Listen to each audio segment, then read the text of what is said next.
disappearance ignites panic in a rural Appalachian town. This was not a man that would disappear. This is not a man that would walk away from his life. Something was really wrong. Someone hurt him. This is creepy. I don't want to be without him. He's my world. A gruesome discovery sparks more questions. We came across a body from a trip. For all intents and purposes, he was completely decapitated. As investigators launch a manhunt, a toxic romance takes center stage. She fell in love with the jailbirds, the troublemakers. I could feel the strain in between them. They're hiding something. I don't believe that one person could have done that alone. It was the look in his eyes I ever seen in my life, and it scared me. Anything that was done in the dark will come to light. So what did you need to talk to me about? The truth of the story. Preston County, West Virginia, is a tight-knit community located in rural Appalachia. Preston County is right on the edge of the Mason-Dixon line. It's a beautiful area with rolling hills, and the Cheat River runs all the way through the county. It's just a small community where everybody's there for everybody. Preston County 911, what's the address of the emergency? I'm actually driving. I just passed a car on Shower Bath Road that's pulled over. They had smoke rolling out the window. It's a truck. It's a marine truck. Law enforcement was dispatched. The first on the scene was Deputy Justin Childers. 617 all day, guys. As he approached the truck, he noticed that it was still a little bit smoky on the inside. It almost seems as if somebody's probably trying to set this one on fire. He can tell that there's been an agent to be able to start a fire, not very successfully, but he can see and smell oil. Some sort of oil or lubricant or something. So he calls in the fire department.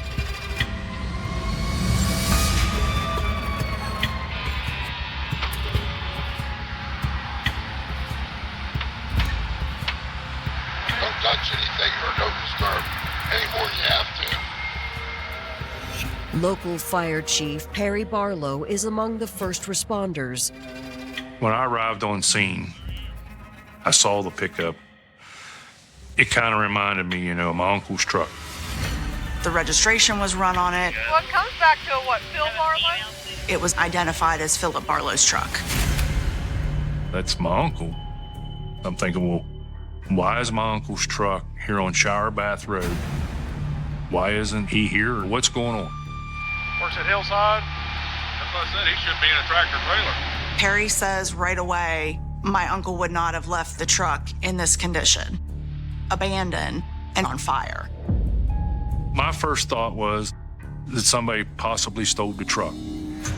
Perry tells detectives that his 61-year-old Uncle Philip, nicknamed Bucky, ought to be at work right now. So Perry calls Hillside Trucking. Hey, is my uncle driving today? And they do confirm that Bucky did not come to work per his usual shift. Didn't show up today. He hadn't heard from him. Something's wrong because he was very punctual. He was always early. Kind of an odd place for a fire to start back here, isn't it? Yeah. So there was confusion, concern, and I think a sense of urgency to try to locate Bucky.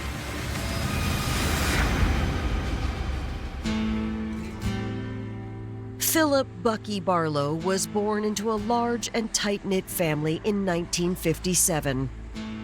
There was 9 of us. He was the next to the youngest. His dad was a coal miner, and my aunt was a homemaker, and everybody did their share on their farm. It was a hard life, I would say, but it was a good life.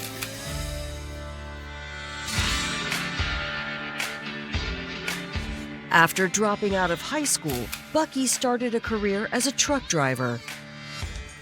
Trucking was in our blood, so he just fell in, I guess. And by 17 or 18, he was driving truck. And then he drove truck all his life.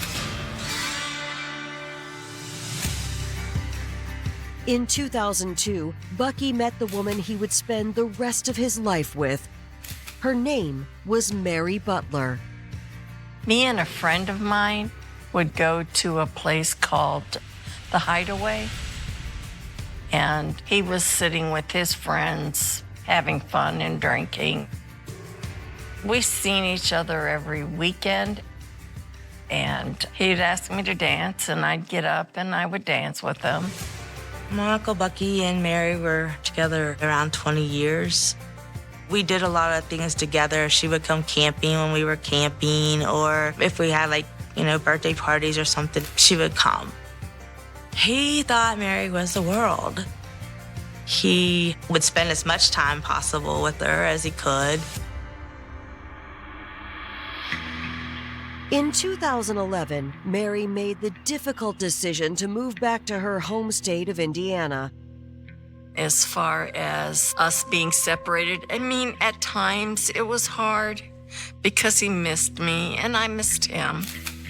He was gonna look for a job up here, but Bucky doesn't like change. So we decided to wait till he retired and start moving him up here, up to Indiana. For 8 years, the couple vowed to make the long-distance relationship work. Bucky set the date to move in September 2019. He counted down the days. He would tell you how many days exactly he had left to retirement. Bucky was excited that he was gonna retire because he wanted to quit driving truck. And he was excited that he was gonna spend time with me. But less than 4 months before Bucky was set to join Mary in Indiana, his truck is found abandoned and burned by the side of the road in Preston County. They've dumped oil all over inside of it and tried to set it on fire. The investigation of this fire, it was pretty cut and dry. When you see motor oil, still residual motor oil laying on the rear seat, it was deliberately attempted to be set on fire. Motor oil is a combustible, but it's not a very fast burning. It never got a good start. It's obvious that somebody had done something to this truck. At this point, we don't know. Was it the owner of the vehicle that was trying to do an insurance claim? Was it a stolen vehicle that somebody was trying to destroy for evidence? There's a lot of different possibilities. After securing the scene on Showerbath Road, deputies conduct a welfare check at Bucky's home. Bucky Barlow lived in Tunnelton. It's about a 10 or 15 minute drive from where the vehicle was found. They try to make contact with Bucky, and nobody answers the door. They don't see any signs of a disturbance. We did not have cause to force entry into his home. At that point, we did not go into his residence. Bucky's family immediately points investigators to his girlfriend, Mary Butler, currently living out of state. I got a phone call on May 29th that Bucky did show up for work and that they found his truck. I had 50 million things running through my head at that time. Where could he be? What should I do? I knew there was something wrong. Coming up, the investigation into Bucky's disappearance leads authorities to a grisly crime. Preston County 911. We came across a body. The jugular was cut, the esophagus was severed, trachea was severed. And a string of potential suspects will leave investigators baffled about the crime's true motive. What's this about an argument you had with Bucky? Was it true? I ain't gonna lie to you. The evidence was indicative that some kind of intense interaction occurred between multiple people. If you got dragged into something, right now is the time to fix it. And now it's time to say, I want a lawyer. Authorities in Preston County, West Virginia, are searching for 61-year-old Philip Bucky Barlow. after collecting evidence that his truck was intentionally set on fire 10 miles away from his home. We spent like the first 3 days checking all the woods and stuff around his trailer, looking for him. We looked extensively everywhere.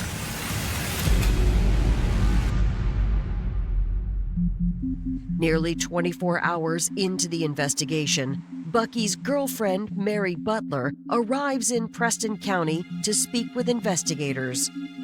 One of the things I noted immediately with Mary is she was genuinely concerned about Bucky's welfare. I just wish we could find him alive. I know, I do too.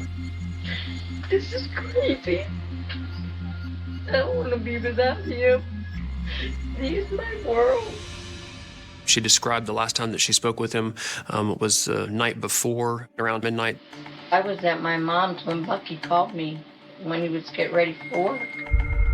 He would go to work between 12:15 and 12:45. I told him that I would call him back. And 15 minutes went by, and I called him, and I didn't get any answer. They shared a cell phone account, and she was able to get onto the account and see the last activity from his cell phone. Mary was the last contact anybody had with him.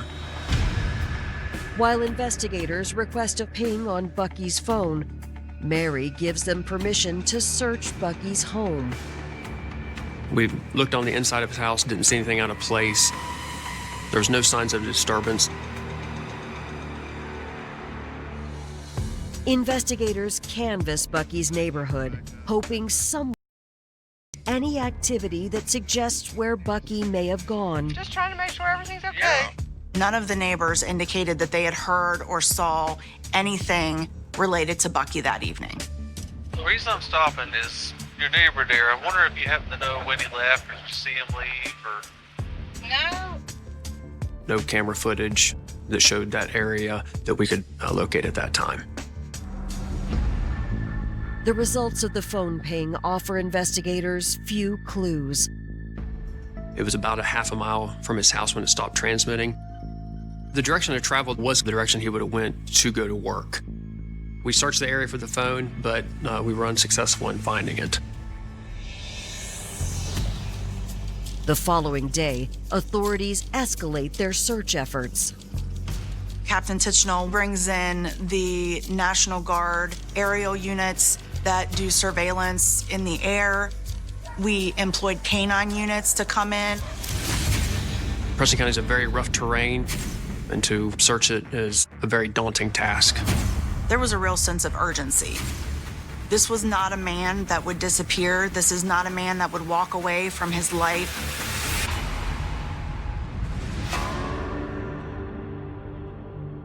"10 days into the search, authorities receive a call from a local hunter. Preston County 911. We're just down here hunting, and we came across a box in the creek.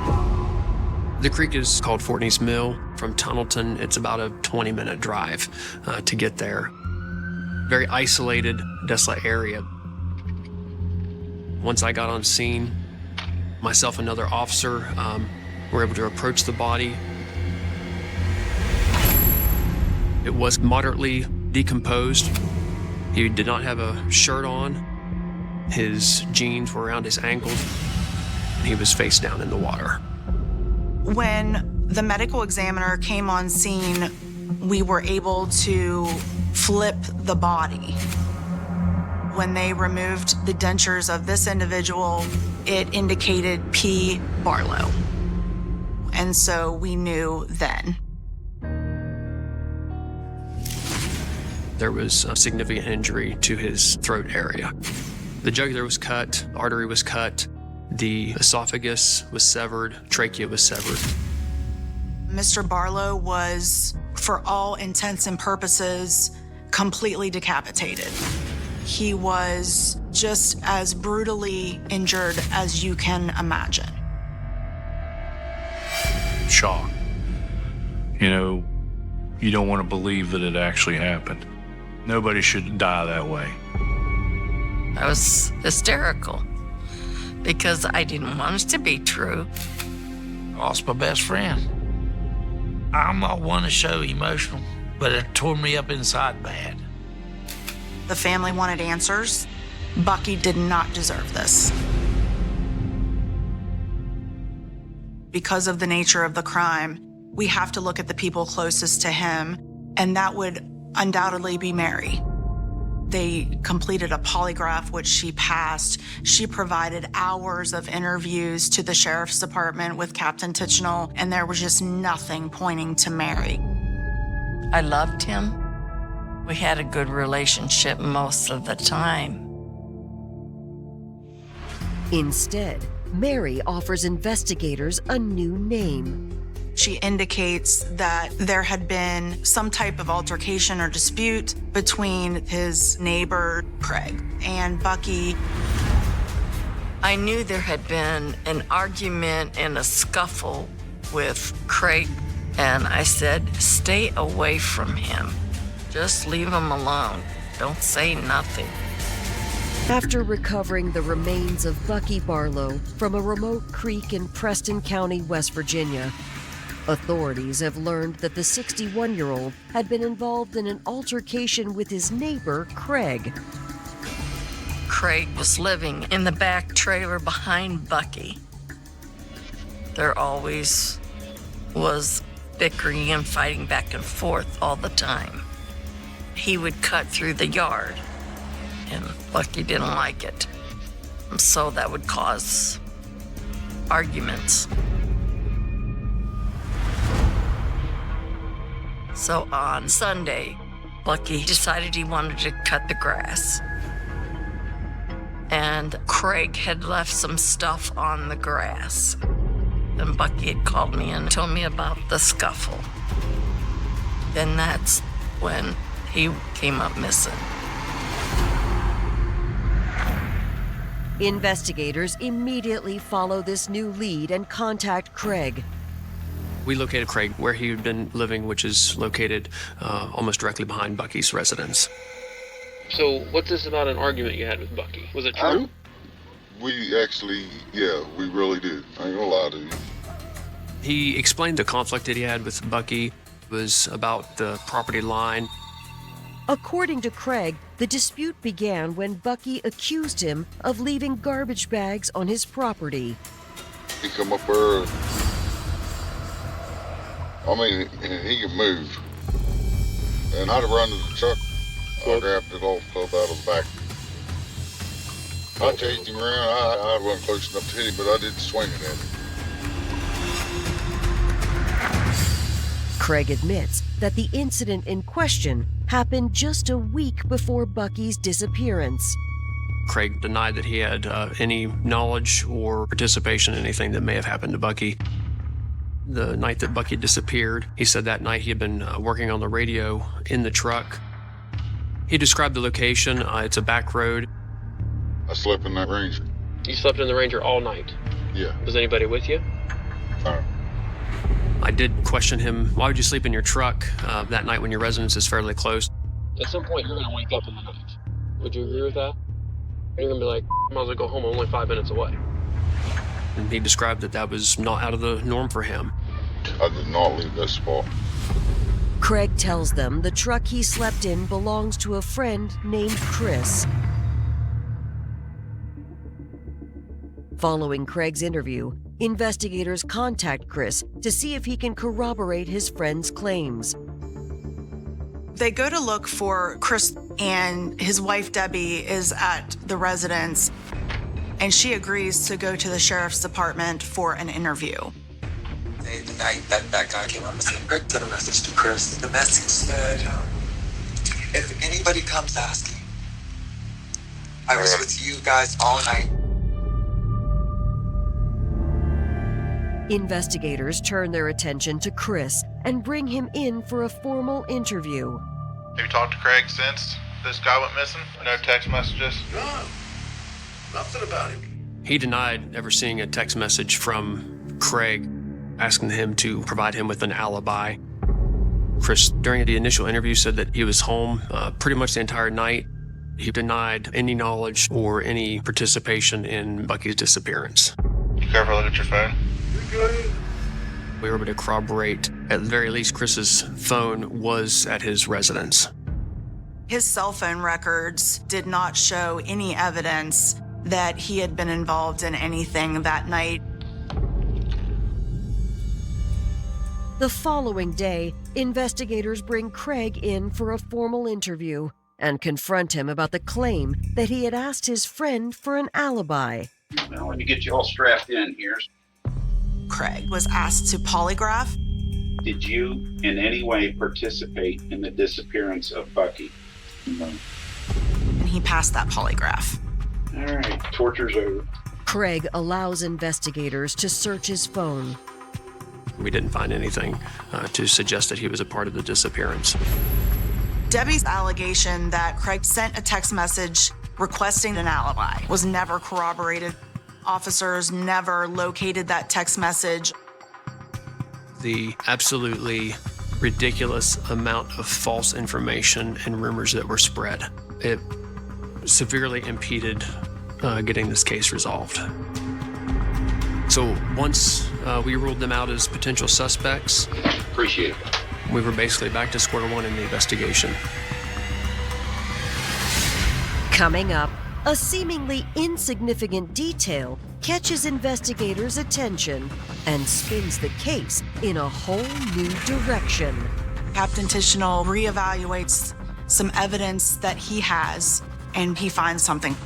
So you guys were home all night? You can't hear nothing or nothing in there with the air conditioning on. It's a small lie, but why are they not telling the truth? And the revelation of a sordid betrayal pits two suspects against one another. Better be thinking when I get out. All right, I love you, baby. She's not faithful to you. You just heard it.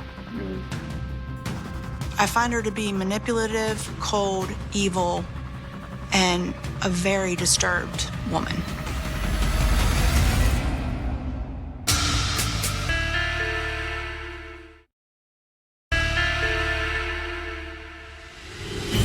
Authorities in Preston County, West Virginia, have been searching for answers in the brutal murder of Bucky Barlow for 8 months.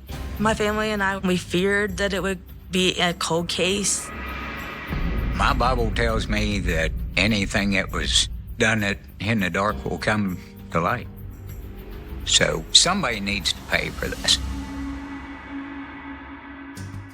In January of 2020, Detective Tichenor meticulously reviews the case file, looking for anything that might give the case some traction. He has gone above and beyond to exclude people. So in typical Travis Tichenor fashion, he goes back and he reevaluates some evidence that he has, being some statements from Laura Martin and Bobby Quinn. Laura Martin and Bobby Quinn were interviewed by Captain Tichenor, really just to get Captain Tichenor's head wrapped around who the neighbors were. Their residence sit directly next to Bucky's residence. During the conversation with Mr. Quinn and Miss Martin, nothing out of the ordinary was noted. Nothing stood out to law enforcement at that time with them. I went back and listened to those statements again. So you guys were home all night? Yeah, we was in bed and, well, you can't hear nothing in there with the air conditioning on.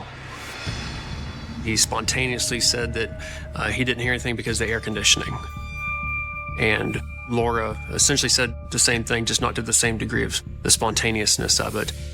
It's like your vehicle pulling in, and if you step inside the house there and you can't hear nothing because we got an air conditioner going. That kind of stood out to me, that it just seemed a little bit out of context. Seemed like a pretty minute detail to have specifically remembered. I wanted to speak with them again. He looks for Bobby Quinn and Laura Martin, and he locates them in Garrett County Jail. They were incarcerated in Maryland for a string of breaking and enterings into storage units. That's when I went to the Garrett County Jail where they were being housed. and interviewed them again. I'm still working on figuring out all the circumstances with Bucky's disappearance and death. How well did you know him? Really not very good. Okay, and you didn't hear anything? No. We had the air conditioner on. When investigators sit down with Laura, she now mentions a different reason. Did you hear anything that night? No. Like I told you then, I had the washer and dryer running. Okay. So she said the washer and dryer. That was not consistent with what she had previously said. And he stayed consistent with the air conditioner. I felt at that point that it might be onto something on this. In an effort to corroborate their claims, Detective Tichnell reaches out to the couple's neighbor, Janice Maxwell. And that's the first thing he asked me on Laura's house. Was there an air conditioning unit in the window? I said no. It's a small lie, but why are they not telling the truth? So at this point, I knew they were absolutely hiding something and lying about the activities of that night. Hoping to learn more about the couple, investigators contact Laura's daughter, Cheyenne. Cheyenne tells authorities that her mom has lived in Preston County her whole life. She was 19 when she got pregnant with me. She was over the moon and over the stars for me and my little sister. But at the same time, she was trying to make a living to provide for me and my sister. It wasn't always easy. Her criminal activity really begins in 2002. So she's a young adult at this point, and she's committing burglaries, grand larcenies, and obstructing an officer. When her children were still young, Laura split up with their father. I love her to death, but she does not know how to pick a man. She fell in love with the jailbirds, the troublemakers. Their relationships never really lasted long. In October 2018, Laura met Robert Quinn through an ex-boyfriend. She fell for him head over heels. Robert Quinn is born in 1977.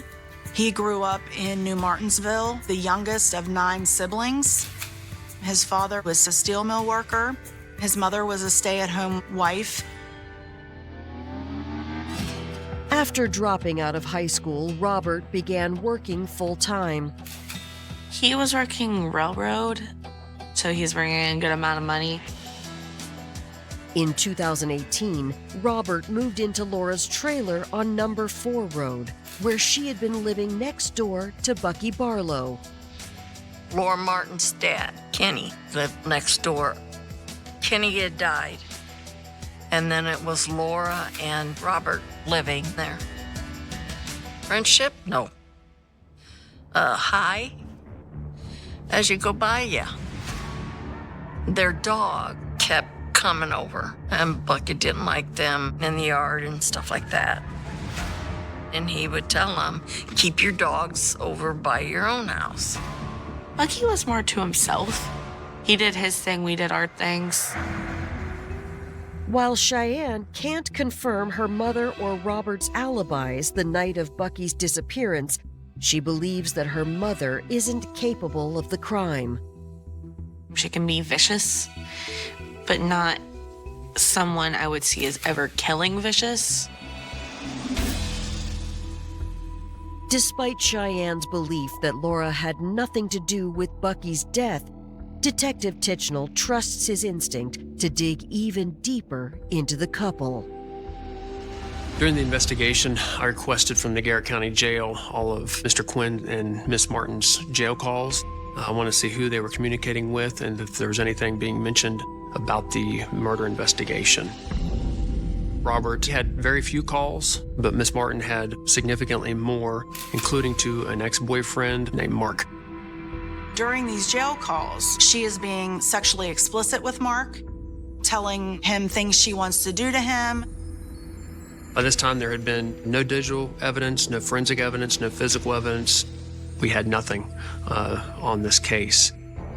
So on October 7th, 2020, myself, Deputy Pally, and the assistant prosecuting attorney went to the Garrett County Jail to try to get a resolution to this. Hoping to use Laura's infidelity as a means to get Robert Quinn to open up, investigators sit down with Robert on October 7th, 2020. Do you know what her relationship is right now with her ex? No. Okay, it's probably not exactly what you think it is. I made about a 90-second to 2-minute greatest hits of the filth that she was saying to her ex-boyfriend. And at that point, I played him those greatest hits. You know what I need? You for about 20 minutes. You know I'm taking it one more time, right? Better be single when I get out. Alright, I love you, baby. She's not faithful to you. You just heard it. So once the jail calls are played, then Bobby says, well, she may not have been there all night. And he starts to distance himself from Laura Martin. And that's the first time that occurs. He says Laura confessed to murdering Bucky Barlow. More than a year after the murder of 61-year-old Bucky Barlow, investigators continue interviewing his neighbor, Robert Quinn, who has claimed that his girlfriend, Laura Martin, was responsible for the crime. I'm done me right now. He says, I need to tell you the truth. And he immediately says it was Laura's idea to rob Bucky. How much money did you hear about? Thousands, wasn't it? Yeah. They heard he had a large sum of cash. Robert says that they believed that because he was retiring that he would have some money. Why they believed he would be carrying it in his pocket, I don't know. Went sideways, didn't it? Yeah. Okay. Why did it go sideways? She went over to Bucky's by herself, and she was standing there waiting for him to get his work. And whenever he come off his porch, she grabbed hold of him, tried to rob him, and he put up a fight. He describes how Laura hit Bucky, and a physical altercation ensues. Bobby says he only comes outside because it's getting more and more physical, and he needs to become involved at that point. They get Bucky in the vehicle, and he sits in the back seat with Bucky. She threw Bucky's phone out the window while they were driving to Fortney's Mill. Once they got him to Fortney's Mill, they took him under the bridge. Did you know she was going to kill him? No, I had no idea. Okay. Investigators ask Robert if he'll return to the scene, and he agrees. He sat right here on the ledge. All right. Okay. She took his wallet. She told him to get down on her knees and that. Okay, can you kind of recreate what you saw her do? She came up behind him, and she grabbed him by the hair of the head, and she kind of like stabbed him in the front of the neck and went around to the side. And he was on his knees probably like 2 or 3 minutes, and he fell over. And then she rolled him in the water. Well, he only had like $50.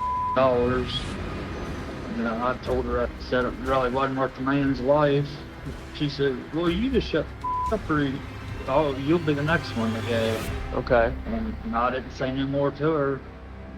He said she drove the truck back up to Kingwood, where Laura tried to light the truck on fire. So once we had Mr. Quinn's statement and his version of the events, my next move was to take it back to Laura Martin.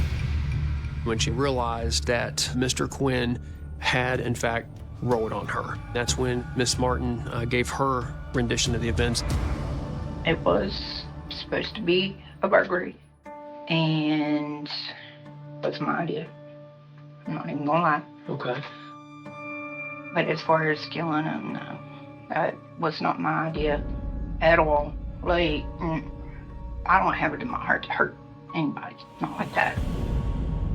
Laura tells investigators that on the night of May 29th, she and Robert waited outside Bucky's door wearing masks and gloves. We had BB guns, but they looked like regular guns. Laura Martin says things went too far. Quinn starts roughing up Bucky. It was a struggle with all three of us. I mean, I wasn't gonna let him get the best of me. I mean, I was freaking bleeding and everything because I got smacked around. I can't be mad. You know, he's defending himself.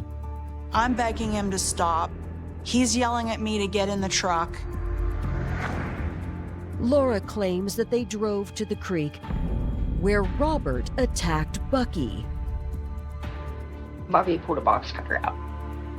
And I'm like, what the Then I saw Bobby cut him.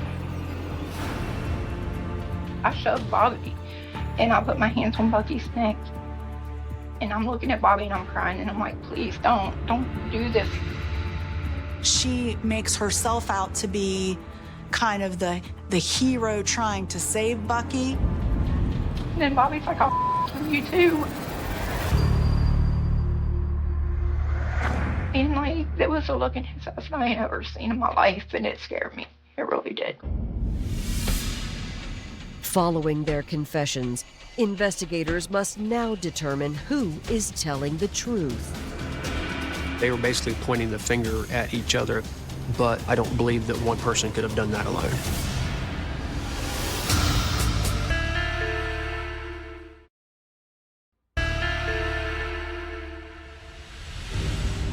More than a year after Bucky Barlow's murder, detectives have obtained the confessions of his next-door neighbors, Laura Martin and Robert Quinn.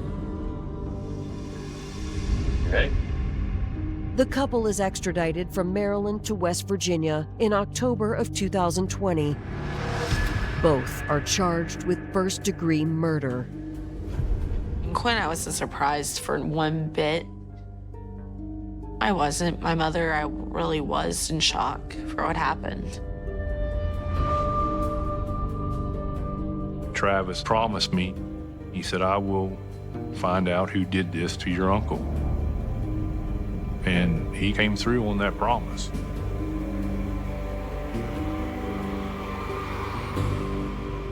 As authorities prepare for trial, they receive a call that sheds more light on the couple's conflicting stories. We had multiple inmates that were incarcerated with Miss Martin at the Garrett County Jail that came forward. She admitted to them that she had killed Bucky, and she made some very disturbing statements. Laura indicated that she loved the way Bucky's blood felt running through her hands, and that she wanted to feel that sensation again. Miss Martin also claimed to her fellow jail inmates that after they killed Bucky, she and Robert took his lunch that he had packed for his shift and ate his sandwiches with his blood still on their hands. It was horrifying, to put it in a simple word. The way that she described the pure joy that she felt is something that I'll never forget. What I found was Miss Martin and Mr. Quinn's relationship, she was definitely the dominant personality in the two. She basically wore the pants of the two of them. I find her to be manipulative, cold, evil, and a very disturbed woman. Even with the assertions of 3 jailhouse informants, prosecutors have concerns. When you have two people who are trying to pin the ultimate act of slashing the throat and committing the murder on each other, there's always a worry that that will confuse a couple of jurors. And, you know, all it takes is one. If one juror is convinced that there's something wrong with the case, they can hang the jury. Prosecutors offer Laura and Robert a plea deal, and they accept. On October 5th, 2022, the couple is sentenced. Judge Schaefer sentenced Ms. Martin and Mr. Quinn to 180 years on the first-degree armed robbery and 15 years to life on the first-degree murder, and ran those sentences consecutively. They will never see the light of day outside of a prison. When they told me what the sentence was, I cried. I went up and I shook the judge's hand. Just knowing that Laura and him are off the streets, your whole neighborhood at least feels a little bit safer. But you just can't imagine thinking that this happened in this small town over such a stupid thing of just a robbery. Who takes someone's life for $50? I'd give him $1,000 to not hurt him. Like, there's no reason for it. To know what they put him through, it's hard anybody could do that to somebody, especially for $50. I believe Laura Martin is a product of her environment, her upbringing, her psychological tendencies, but it doesn't make her a victim. I believe she would kill again. I know her sentence wasn't too harsh. She did what she did, and she got what she deserved.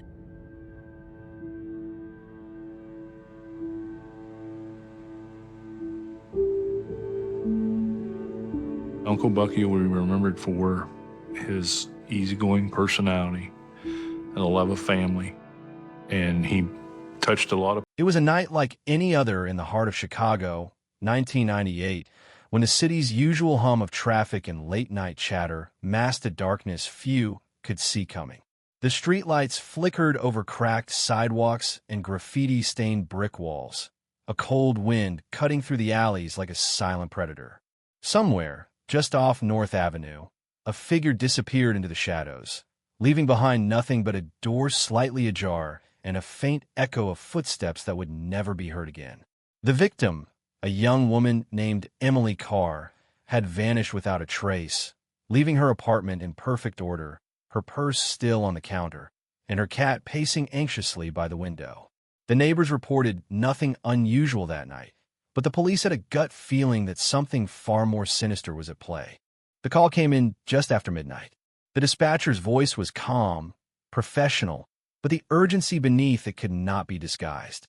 Officers arrived to find an empty apartment, Emily's belongings untouched, her diary left open on the coffee table as if frozen mid-thought. There was no struggle, no forced entry, nothing that would hint at the horrors to come. The first responders looked at each other, eyes widening. This was not a robbery. This was something else entirely. Something calculated, precise, and terrifyingly cold. The city would later remember that night as the beginning of one of its most perplexing cold cases, a nightmare that would linger for decades, leaving a mark on everyone who dared to follow its trail. Emily was a student at the University of Chicago, studying literature, quiet, meticulous, never one to attract attention. Her friends described her as cautious, careful, always aware of her surroundings. She walked the same streets, took the same buses, and yet, on that fateful night, none of it mattered. Whoever had taken her had planned every detail with meticulous precision, as though they had studied her routines for weeks, months, perhaps even years. The apartment showed no signs of a break-in, no fingerprints beyond her own and her roommates, no fibers, no DNA. The investigators were left staring at an empty room, a diary with cryptic entries about shadows that follow and voices in the walls, lines that would haunt them for years, wondering if Emily had seen her captor before she vanished, or if her words were a premonition, a subconscious warning that went unheeded. The neighborhood reacted with disbelief. Lincoln Park was considered safe, a bustling area where families strolled on weekends and cafes lined streets. To have a young woman vanish so completely was a shock, sending ripples through a community that prided itself on vigilance. Flyers went up overnight. Local news vans arrived at her doorstep, and neighbors whispered about strangers in hooded jackets and cars parked too long outside their homes. Rumors spread. Some said it was a random abduction. Others insisted it was someone she knew.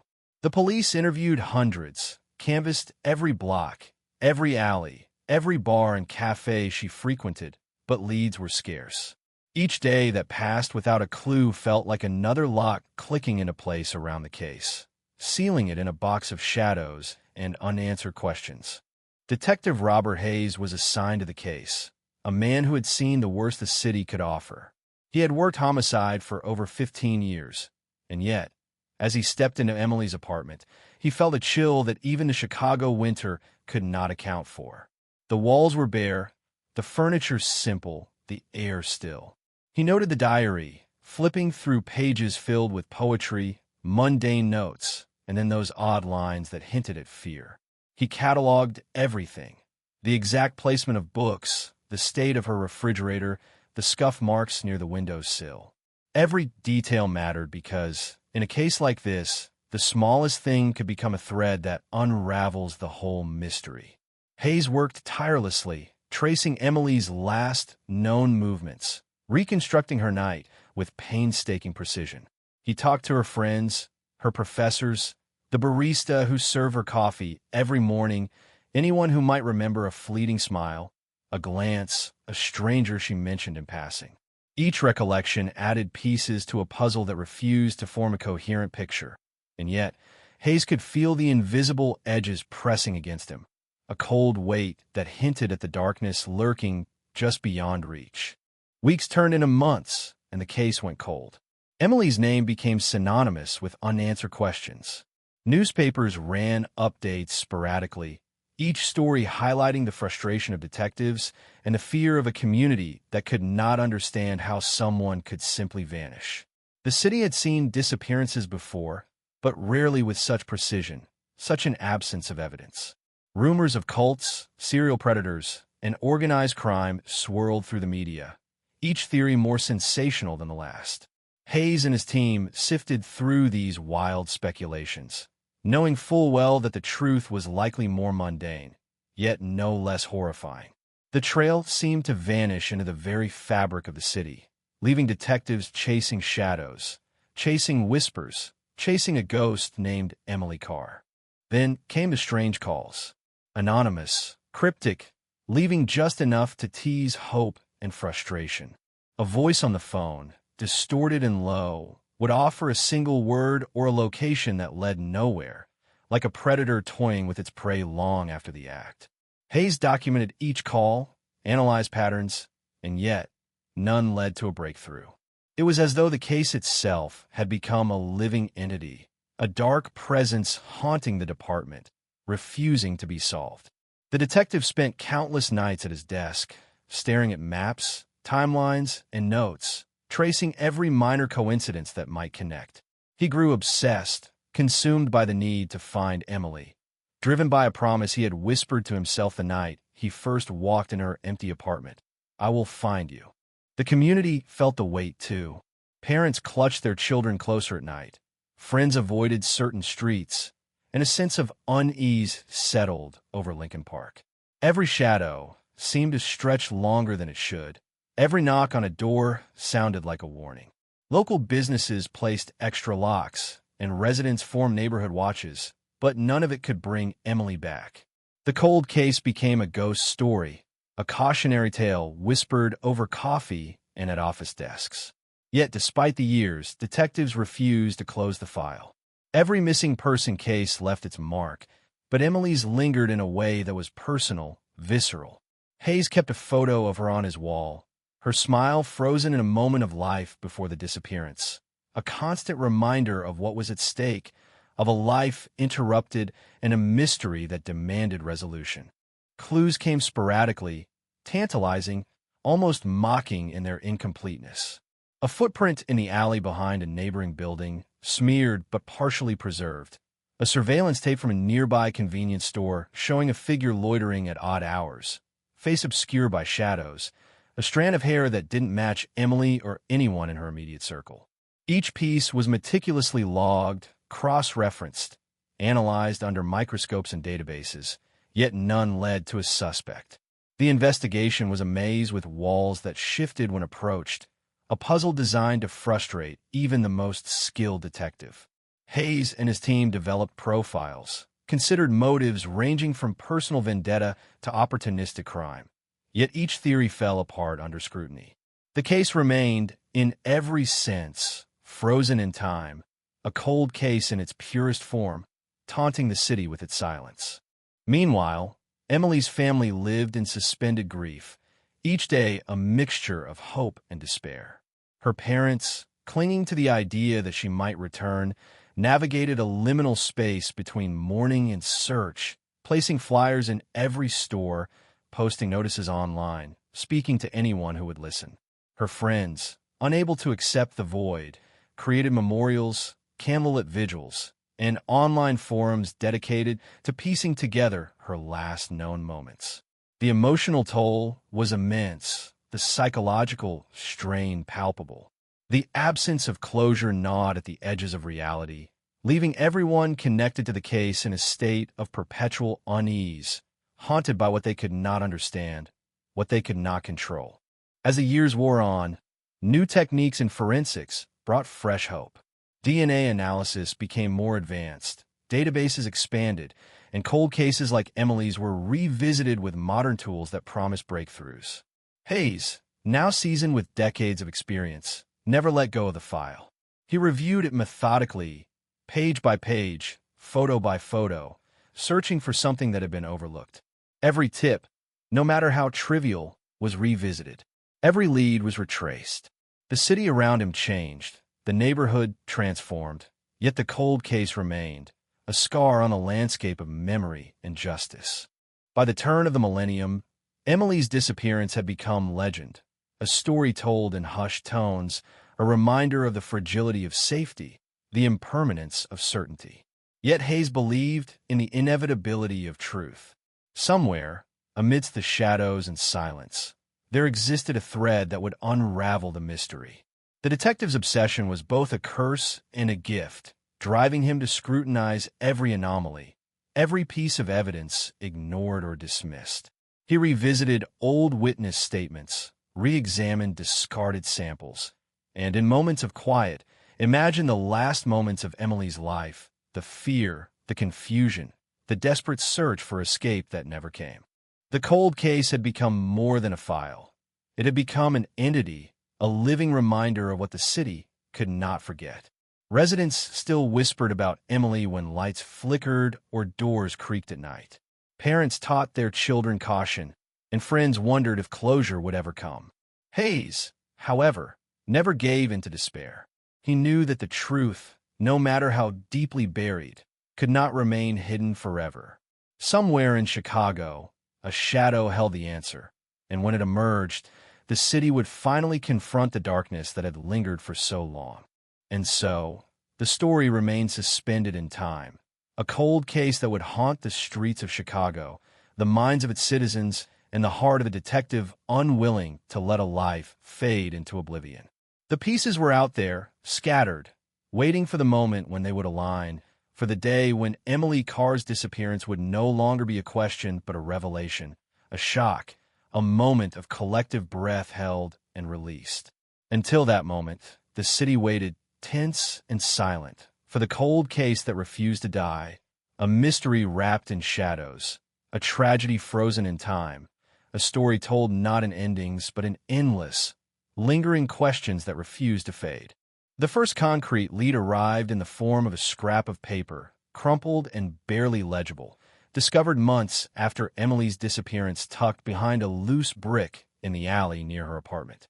Hayes held it under the dim light of his desk lamp, staring at the hastily scrawled words. "I see you. Always." His gut clenched.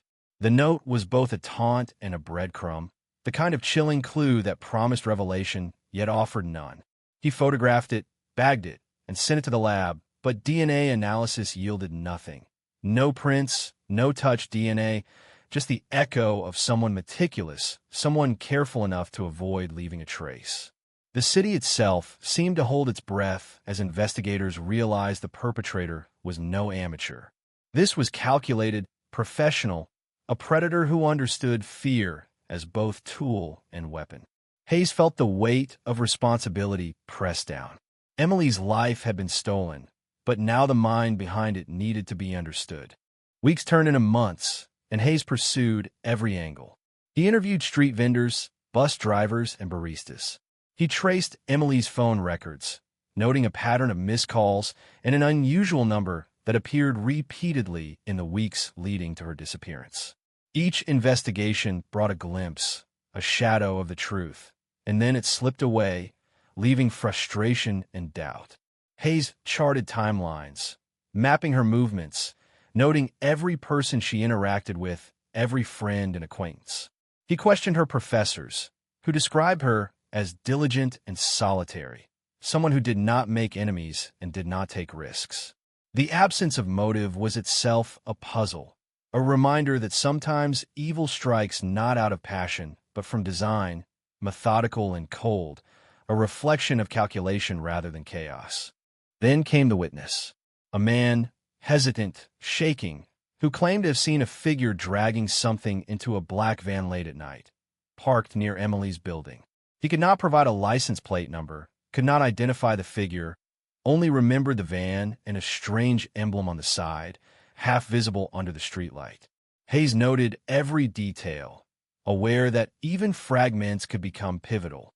The description was vague, yet it matched a pattern in other unsolved disappearances in the city over the previous years. A van, late-night abductions, victims who vanished without trace.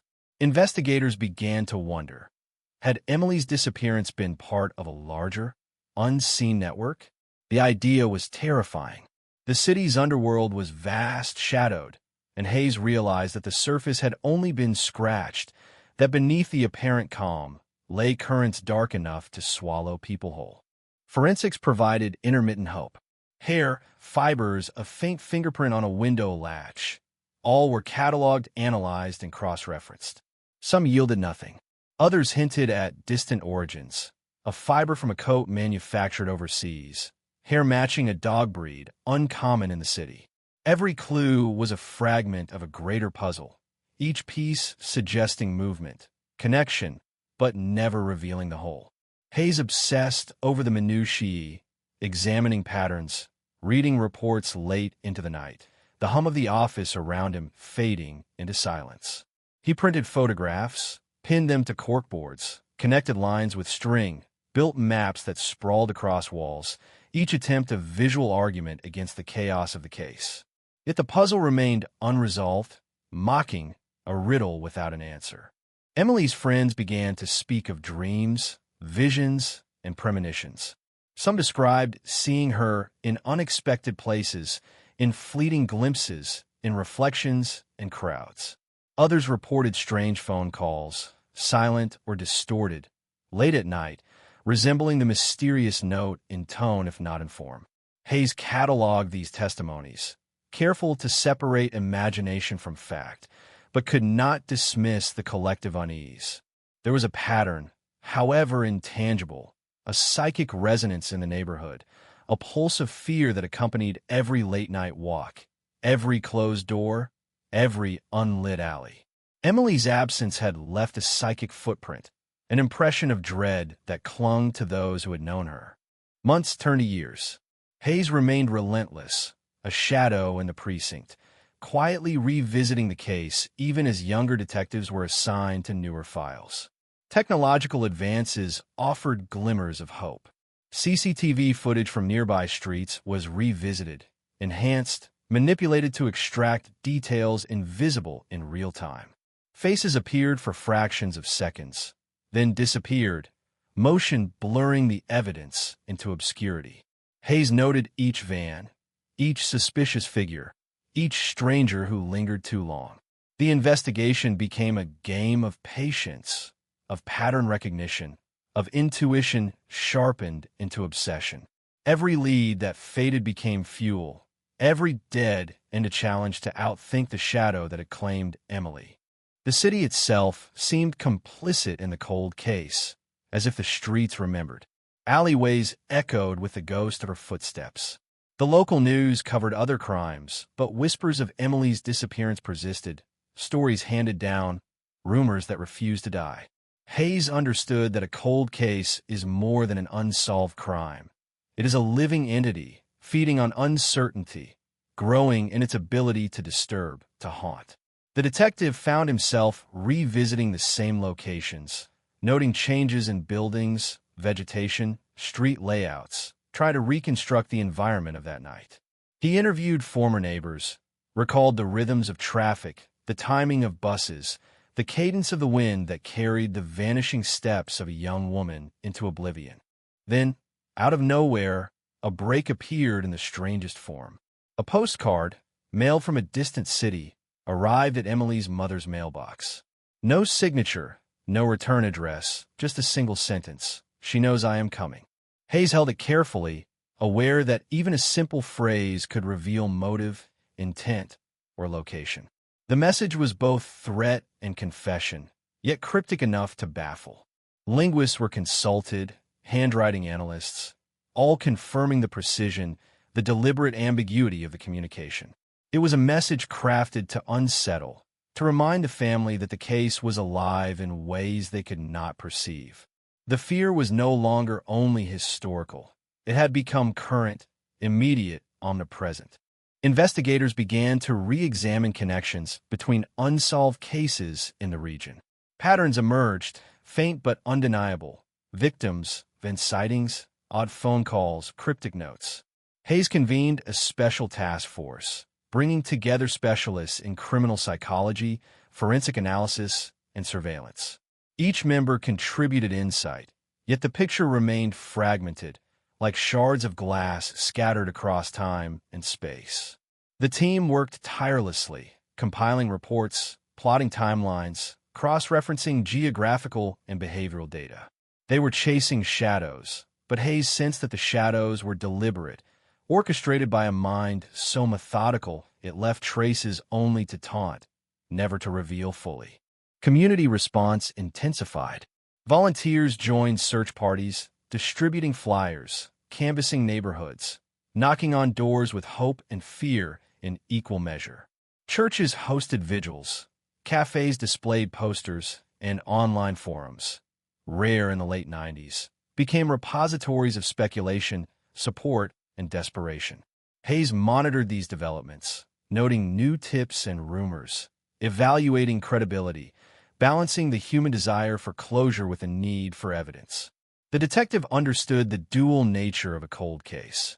It is at once personal and public, a wound in a family's life and a scar on the conscience of a city.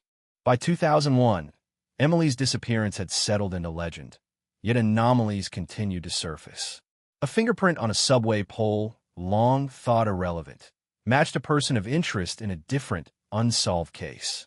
A receipt for a motel stay, discovered in archival records, bore the same handwriting style as the cryptic postcard. Hayes began to see connections, faint lines linking separate threads, suggesting that Emily's vanishing was part of a broader tapestry of hidden crimes.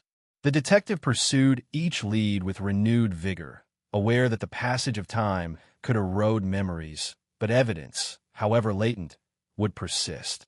Late nights in the office became a ritual. Hayes would sit alone, the city outside muted by distance and snow, poring over maps, notes, photographs, and reports. Coffee cups stacked on his desk, a single lamp illuminating the intricate web he had constructed over years of obsession. Each anomaly, each overlooked detail, was considered with precision. He revisited witness statements, evaluating tone, hesitation, and emphasis. He cross-checked timelines, reimagined the movement of potential suspects, calculated the probability of chance encounters versus deliberate planning.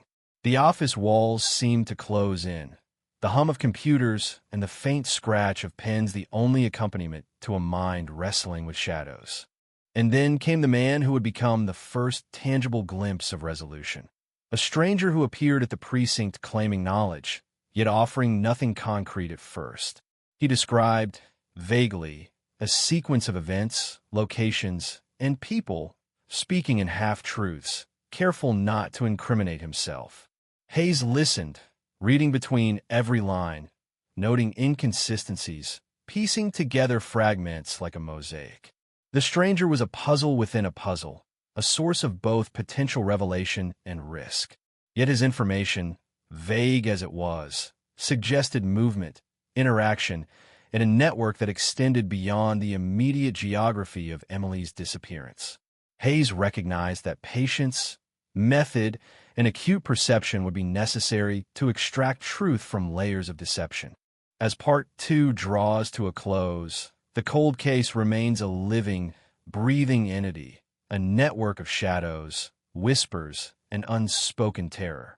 Emily Carr is still missing, yet the threads of her story begin to intertwine with patterns previously invisible. The detective's obsession has grown into something more than personal. It has become a mirror reflecting the darkness that can exist in any city, the meticulous cruelty that operates in silence, and the resilience of those who refuse to surrender to uncertainty. Chicago waits, tense and unknowing, while Hayes and his team edge ever closer to revelation, driven by the belief that even the coldest of cases can be thawed, that even the deepest shadows can be illuminated. Time had a way of distorting memory, stretching minutes into years, and leaving gaps that could never truly be filled. By 2003, Emily Carr's disappearance had become a scar on Chicago's collective memory, a cold case that whispered through every neighborhood, every apartment hallway, every empty street corner. Detective Robert Hayes, still tethered to her file, as if by fate, found himself revisiting the same locations, walking the streets she once walked, tracing her steps with obsessive care. He carried maps folded into his coat pockets, photographs in his briefcase, and a journal filled with notes, observations, and fleeting insights that might have been nothing, or might have been everything. Hayes knew that in a case like this, the smallest anomaly could become the key to unraveling a decade-long mystery, a thread that, once pulled, might reveal the full tapestry of darkness woven around Emily's disappearance. It was during one of these solitary walks near the abandoned warehouse district that Hayes noticed something previously overlooked, a series of faint scratches on a dumpster lid, barely visible under the grime and rust. He crouched, flashlight trembling in his hand, and traced the marks with gloved fingers. They were deliberate, patterned, almost ritualistic, not random vandalism. Something about them suggested presence, movement, and intention. Hayes cataloged them, took photographs, and sent them for analysis, hoping that modern techniques in forensic chemistry and pattern recognition could reveal residue, DNA, or trace evidence invisible to the naked eye. It was a minor discovery, almost insignificant in the grand scale of the investigation. Yet Hayes felt the pulse of hope surge through him. Around the same time, a former neighbor came forward, someone who had moved away years prior, claiming to remember a strange car parked near Emily's apartment on the night she vanished. The car was black, nondescript, with tinted windows, but the witness recalled a license plate that seemed off, letters and numbers slightly misaligned, as if printed in haste. Hayes logged every detail, cross-referencing DMV records and rental agencies, tracing purchases and registrations that could match. The threads began to stretch, some taut, some fraying, but collectively hinting at a larger network, a shadow that had orchestrated more than a single abduction. Hayes realized the scale of what they were chasing. This was not a crime of impulse. It was a design executed over time, leaving breadcrumbs for some reason unknown, perhaps to taunt, perhaps as a signature of control. Meanwhile, Emily's family struggled with a persistent, gnawing tension, a constant reminder that life could not resume normally while the mystery lingered. Her mother, Mary Carr, spoke at vigils, shared her hope with the media, and yet at home she moved silently, haunted by empty rooms and unanswered questions. Each anniversary of Emily's disappearance brought fresh anguish. Hayes attended some of these events quietly, notebook in hand, absorbing accounts, noticing inconsistencies, and studying human behavior. In cold cases, the psychology of the living often mirrored that of the perpetrator, a reflection of grief, guilt, or concealed knowledge. Hayes believed that somewhere, someone knew more than they admitted, and patience was the only weapon that could pry the truth loose. New technology was both friend and tormentor. Video enhancement, DNA sequencing and computerized profiling allowed investigators to re-examine previously discarded evidence. The cryptic postcard from years before was subjected to spectral analysis, revealing minute ink residue consistent with pens sold in a small chain of stores around the Midwest. A fiber from Emily's apartment, previously unidentified, matched the lining of a jacket manufactured exclusively overseas. Every small discovery was a spark, igniting months of renewed investigation. Yet each path seemed to splinter into further uncertainty. Hayes began to compile these fragments, building timelines and cross-referencing them with known criminal patterns. Slowly, almost imperceptibly, a framework of possible events began to take shape, one that suggested planning, opportunity, and chilling deliberation. One night, Hayes received a call that would shake him to his core. The voice on the other end was trembling, whispered, and almost unrecognizable. "I know what happened to her," the caller said. "I can show you. But not here. Not now." Then silence. Hayes traced the call through available means, discovering only that it originated from a burner phone registered under a false identity. He documented everything, aware that the informant was deliberate in revealing only as much as they intended. The city outside continued its restless rhythm, oblivious to the potential breakthrough simmering in the precinct, yet Hayes felt the familiar surge of adrenaline, the sensation that a piece of the puzzle, long obscured, was finally within reach. Days later, a package arrived at the station. No return address, only a single photograph of Emily taken in an unrecognizable location, grainy and poorly lit, yet unmistakably her. Hayes held it close, fingers trembling. The image was a frozen moment in time, a reminder of what had been lost and the stakes of discovery. There was no note, no explanation, only the photograph, but it implied presence, observation, surveillance. Whoever had taken Emily had not only orchestrated her disappearance, but had been aware of the attention the case had drawn.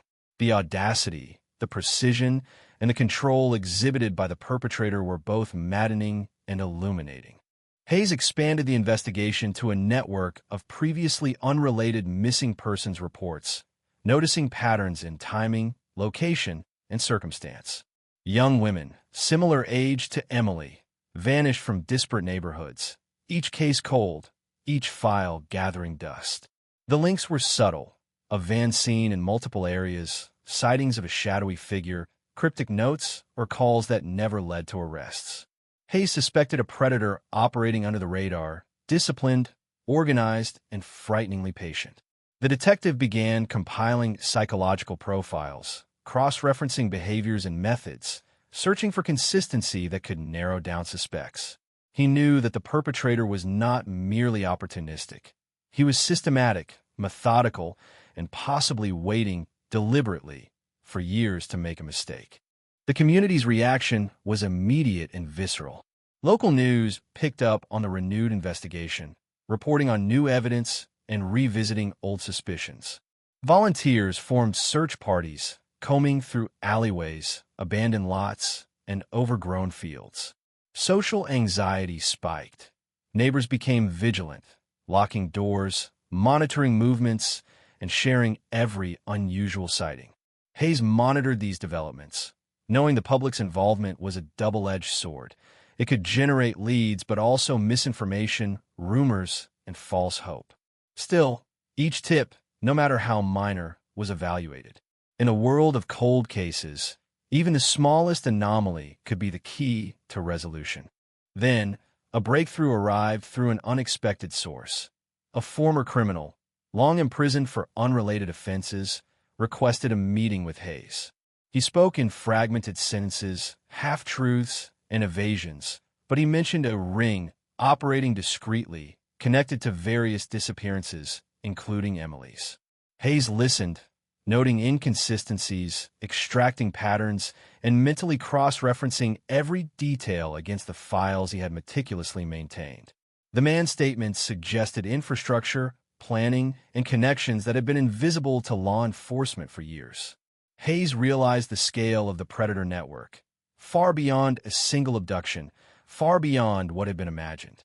Every lead became a thread stretching across the city and beyond. Surveillance photos, witness accounts, anonymous letters, and digital traces were compiled into a single, sprawling investigation board in Hayes' office. Lines crisscrossed maps of Chicago, connecting dots spanning neighborhoods, years, and suspected accomplices. Hayes often stood in front of it late at night, cigarette smoke curling in the dim light, tracing the lines with his eyes, following the potential movements of a predator who seemed to anticipate each step of the investigation. The city slept outside, unaware that the shadow of a long-lost young woman had created a pulse of tension that extended beyond time and geography. As Hayes delved deeper, he began to see patterns in the anomalies that had previously seemed insignificant. A hair on a doorknob, a van parked near unrelated missing persons cases, a cryptic note left in a mailbox, all converged in subtle ways, suggesting intelligence, calculation, and a deliberate attempt to manipulate the investigation. He documented, cross-referenced, and theorized, aware that the perpetrator was cunning, possibly watching, and certainly aware of law enforcement's methods. The detective's obsession became a shield and a weapon, driving him to scrutinize every detail, imagine every scenario, and anticipate every move. Emily's mother, Mary, received occasional letters, and signed cryptic, sometimes threatening, sometimes pleading. They were infrequent, yet potent, each one a reminder that Emily was more than a memory. She was a presence in a suspended state, trapped in time and the mind of someone else.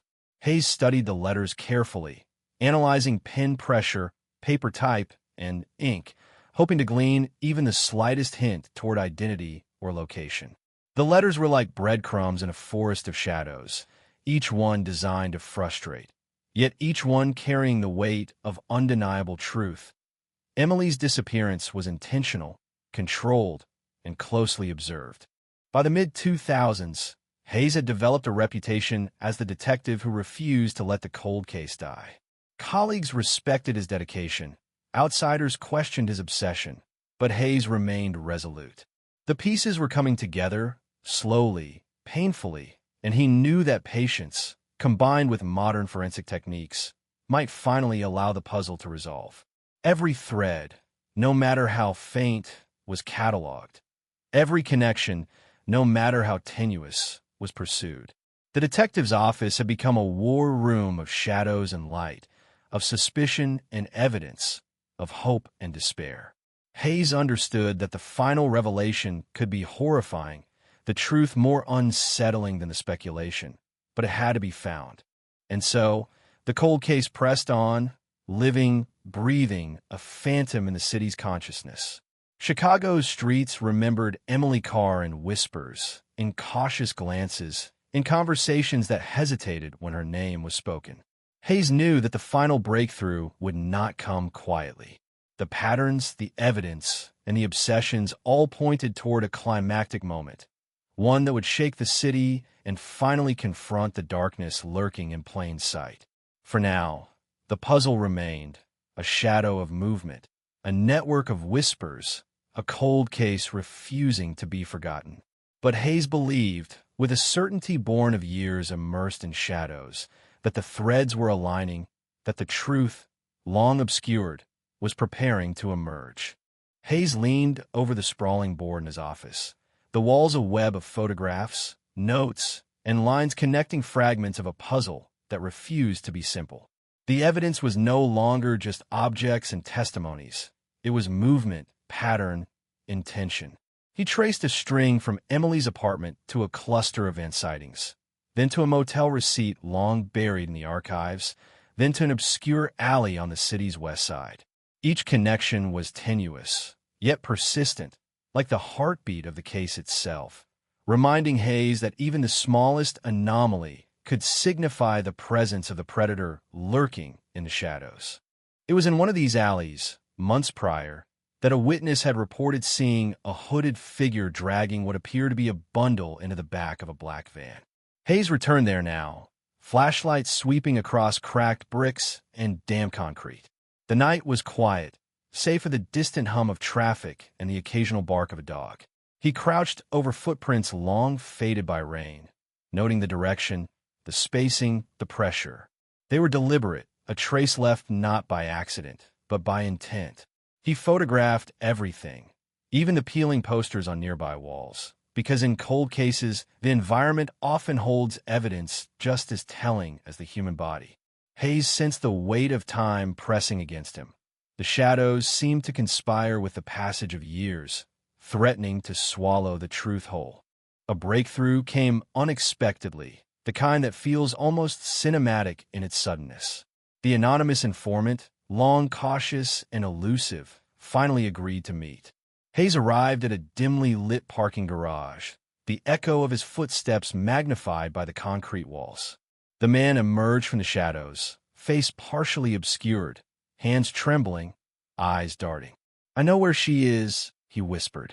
Hayes leaned in, heart racing, trying to decipher urgency from fear. "It's been years," the man continued, "but it's all still here. Not gone, not lost. You'll see soon." Hayes took notes. Every word weighed like gold, aware that this encounter could be both revelation and trap. Back at headquarters, Hayes pored over old case files with renewed fervor. He revisited Emily's last known movements, her bus routes, the shop she frequented, the friend she spoke with. Patterns emerged, tiny anomalies that had previously gone unnoticed. A grocery store employee recalled a man asking unusual questions about her habits. A librarian mentioned a figure loitering in the reading room she often visited. Hayes connected these fragments, mapping them against other unsolved disappearances in the city and beyond. The network suggested sophistication, an intelligence orchestrating events with precision, always one step ahead, yet leaving threads that, if followed with patience, could unravel the mystery. The city's reaction mirrored the tension in the precinct. News outlets began revisiting Emily's case, highlighting the ongoing investigation and tantalizing the public with cryptic updates. Flyers appeared again in coffee shops and laundromats, while local forums buzzed with speculation. Volunteers organized night watches, scanning alleyways and parking lots for the faintest hint of anomaly. Hayes monitored these efforts carefully, balancing the need for public awareness against the risk of misinformation. In his experience, cold cases live in the tension between visibility and obscurity.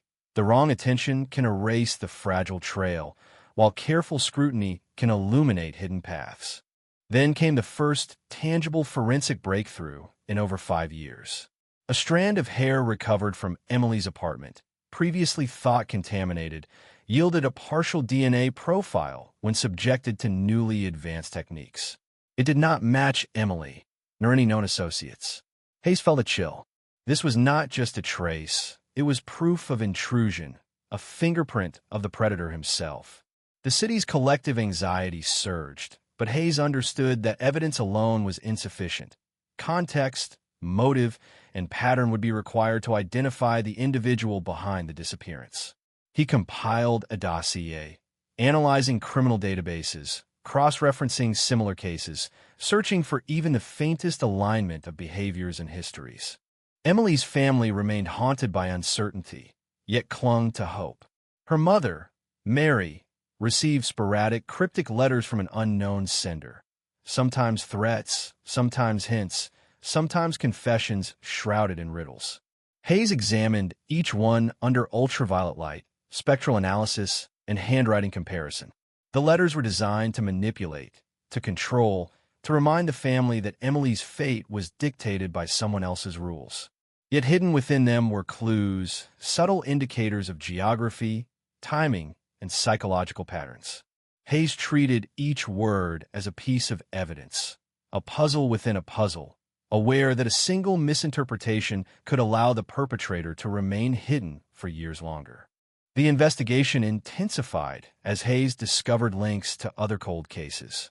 Young women who had vanished from Chicago neighborhoods in similar patterns suddenly appeared connected through subtle forensic and circumstantial evidence. Van sightings, anonymous letters, cryptic calls, each previously dismissed as coincidence, began to form a disturbing mosaic. Hayes expanded his task force, bringing in experts in behavioral analysis, digital forensics, and criminal networks. Together, they reconstructed timelines, cross-referenced movements, and examined every anomaly. The patterns suggested not random abduction, but deliberate orchestration, a calculated network of predation operating with impunity, concealed in plain sight. Public fascination grew. Local media ran stories highlighting the renewed efforts, fueling speculation and anxiety. Neighborhoods organized community patrols, and volunteers combed vacant lots and abandoned warehouses. Hayes monitored these operations carefully, knowing that vigilance could generate leads but also false hope. The detective understood the psychology of fear, the way a cold case embeds itself in a community, changing behaviors, influencing perceptions, creating echoes of terror long after the initial event. Each tip, each sighting, each memory was scrutinized, evaluated, and logged, forming a tapestry of human observation that complemented the tangible forensic evidence. A crucial development emerged when an obscure motel clerk came forward. He remembered a man checking in multiple times over several weeks in 1998, always requesting a room near the fire exit, always paying in cash, always asking questions about the neighborhood in ways that now seemed calculated. Hayes cross-referenced the clerk's account with van sightings, traffic patterns, and witness reports. A profile began to crystallize. A methodical individual, meticulous, patient, and aware of investigative methods. Every detail fit the puzzle. Movements, timing, patterns of observation. The predator's sophistication became undeniable, a chilling reminder of the intelligence and precision involved in Emily's disappearance. Hayes revisited the anonymous informant, whose vague clues had resurfaced in the light of new evidence. Multiple meetings yielded more detail, fragmented yet telling. Mentions of safe houses, hidden caches, and the movements of vehicles consistent with prior sightings. Each revelation was partial, tantalizing, yet it painted a picture of a predator who operated not just in one area, but across neighborhoods, weaving a network of secrecy designed to frustrate law enforcement at every turn. Hayes documented every revelation, aware that even incomplete information could, when connected with forensic breakthroughs, lead to a decisive breakthrough. Emily's friends, long traumatized, began experiencing renewed anxiety as the case regained public attention. Dreams, premonitions, fleeting memories, and sudden recollections resurfaced, some accurate, others distorted by time. Hayes recognized the human dimension of cold cases, the way absence warps perception, and how memory becomes both ally and obstacle. Every account was considered, evaluated against physical evidence, and logged meticulously. In Hayes' mind, even subjective impressions could guide the investigation, revealing behavioral patterns invisible to traditional analysis. By 2006, the investigation had evolved into a multifaceted effort, combining traditional detective work, advanced forensics, behavioral profiling, and community engagement. Hayes maintained a singular focus: Emily's life, her disappearance, and the predator who had orchestrated both. The pieces were scattered, some decades old, some recently discovered, yet all pointed toward a network of activity that demanded understanding. Hayes spent nights alone in the precinct, reviewing maps, timelines, and notes, mentally reconstructing the movements of a person so meticulous that discovery seemed improbable. Yet he believed, with a conviction sharpened by years of frustration and obsession, that every shadow cast by the predator would eventually reveal a path to truth. And then, almost imperceptibly, the threads began to converge. Van sightings, motel receipts, forensic traces, witness recollections, and anonymous tips began aligning in a pattern that suggested location, timing, and opportunity. Hayes recognized the emergence of a framework, a scaffolding of fact upon which a case could finally be built. The predator had been meticulous, patient, and cunning, but not infallible. There were errors, faint and easily overlooked, yet each one was a crack in the armor. a potential doorway to revelation. Hayes and his team redoubled efforts, tracing every line, following every lead, pushing the investigation to a crescendo that had been years in the making. Chicago, meanwhile, remained unaware of the imminent breakthrough. Streets hummed with the ordinary chaos of city life, oblivious to the shadow that had haunted them for nearly a decade. Residents went about their routines, unaware that the threads of a long cold case were tightening, that the mystery of Emily Carr's disappearance was approaching resolution. Hayes, however, felt the tension keenly, the kind that precedes revelation, where anticipation, dread, and hope coexist in a delicate, almost unbearable balance. The detective knew that the culmination of years of observation, analysis, and intuition was at hand. Every decision, every action, every insight could tip the balance toward justice, or allow the darkness to persist. As Part 4 draws to a close, the cold case stands on the precipice of revelation. Emily Carr remains missing, yet the web of evidence, insight, and human determination is converging.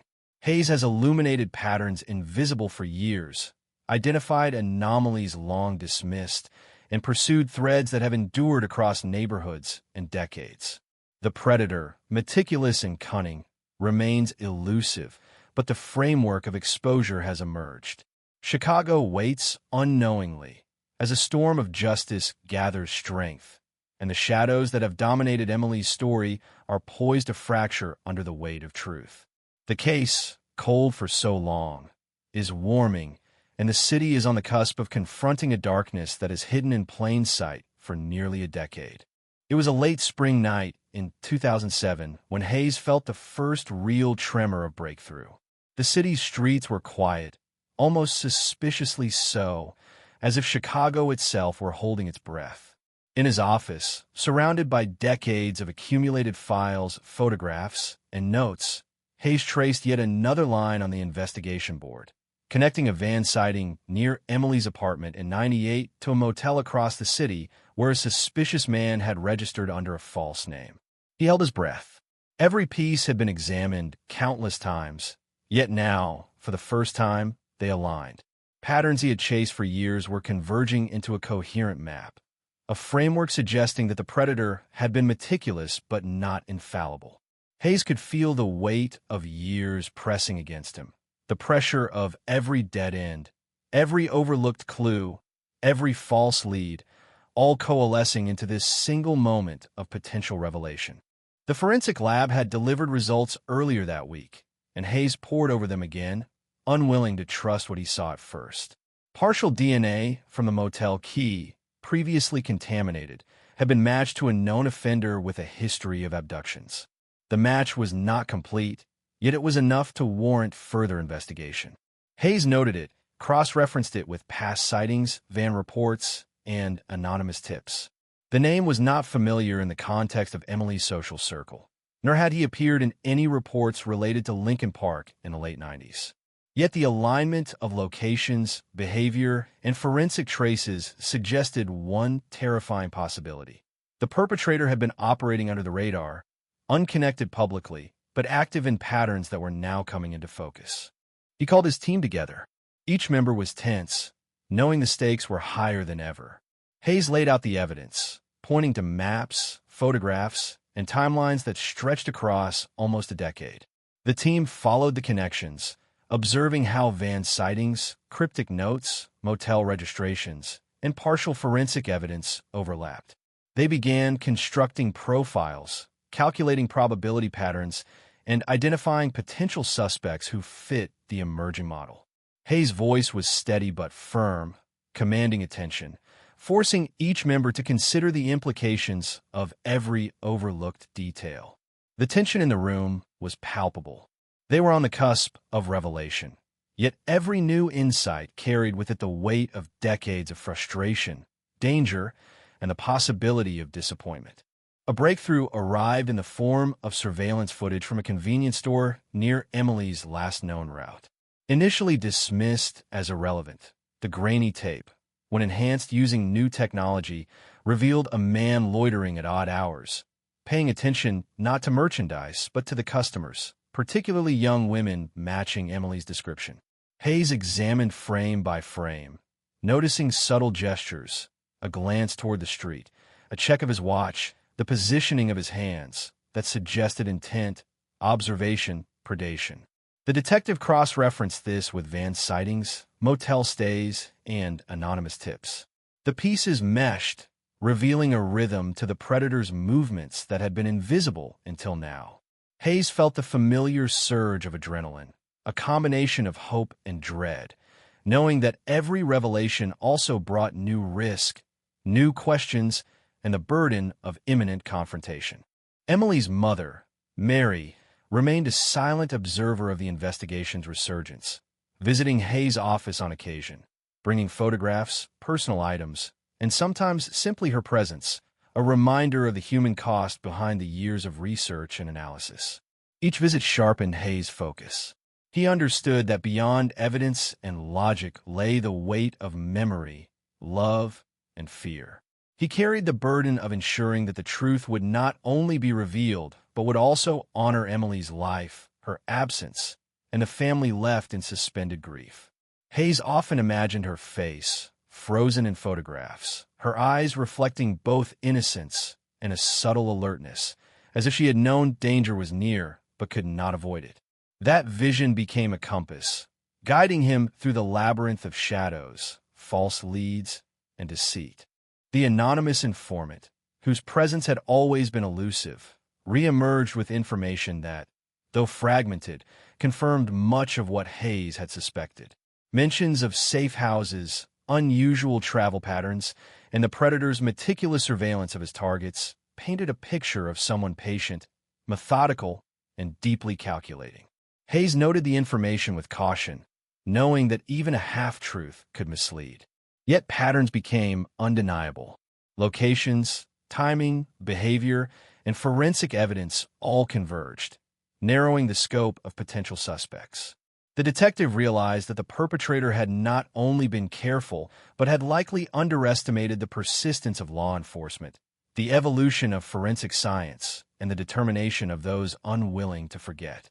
In early 2008, Hayes traced a financial anomaly, a series of small, seemingly unrelated transactions over the years connected to individuals linked to other unsolved disappearances. Each transaction alone was insignificant, but when viewed in the context of patterns emerging from Emily's case, a disturbing network became visible. Hayes and his team dug into banking records, cross-referenced addresses, and mapped movements, revealing a web of activity that extended across Chicago and into suburban areas. The predator had moved resources, people, and attention with precision, always staying just beyond detection, leaving a trail of subtle breadcrumbs that only a persistent and detailed analysis could uncover. Community involvement intensified.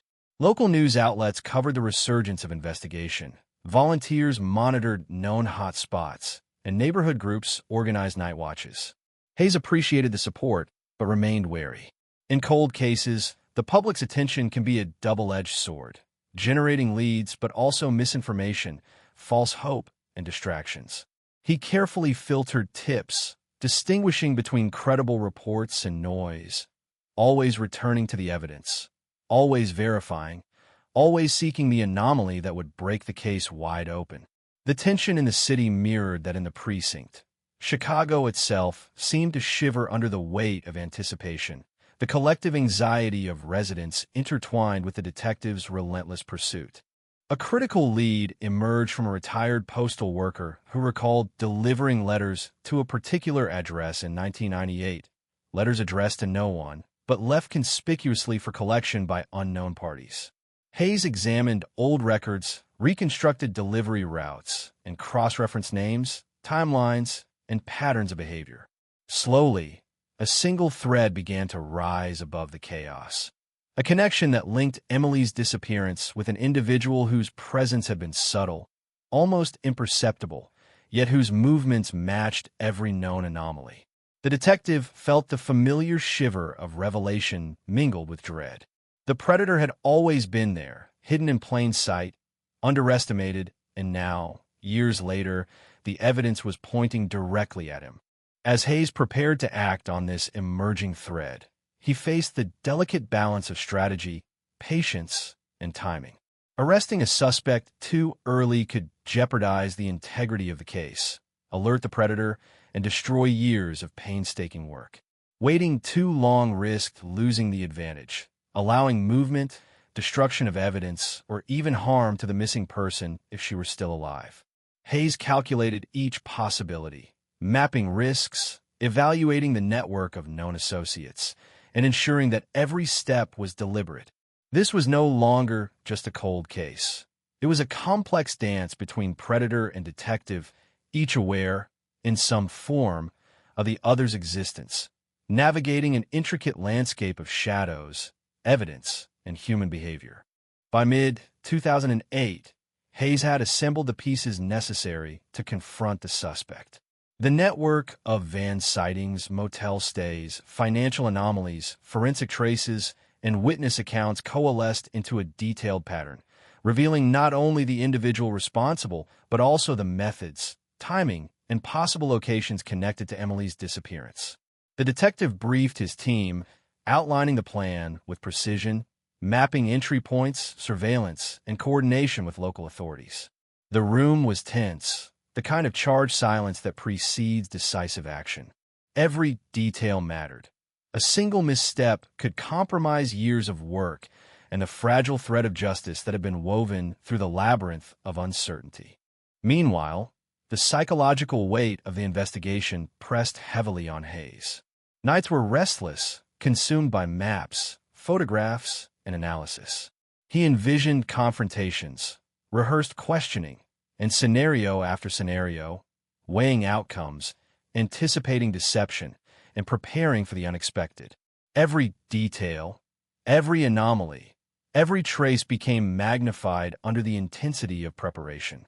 Hayes' mind, sharpened by years of obsession, parsed information like a finely tuned instrument, finding patterns in chaos, meaning in minutiae, and possibilities in the seemingly impossible. The city outside remained oblivious, life continuing in its ordinary rhythm, unaware that the shadow over Lincoln Park and surrounding neighborhoods was about to be pierced.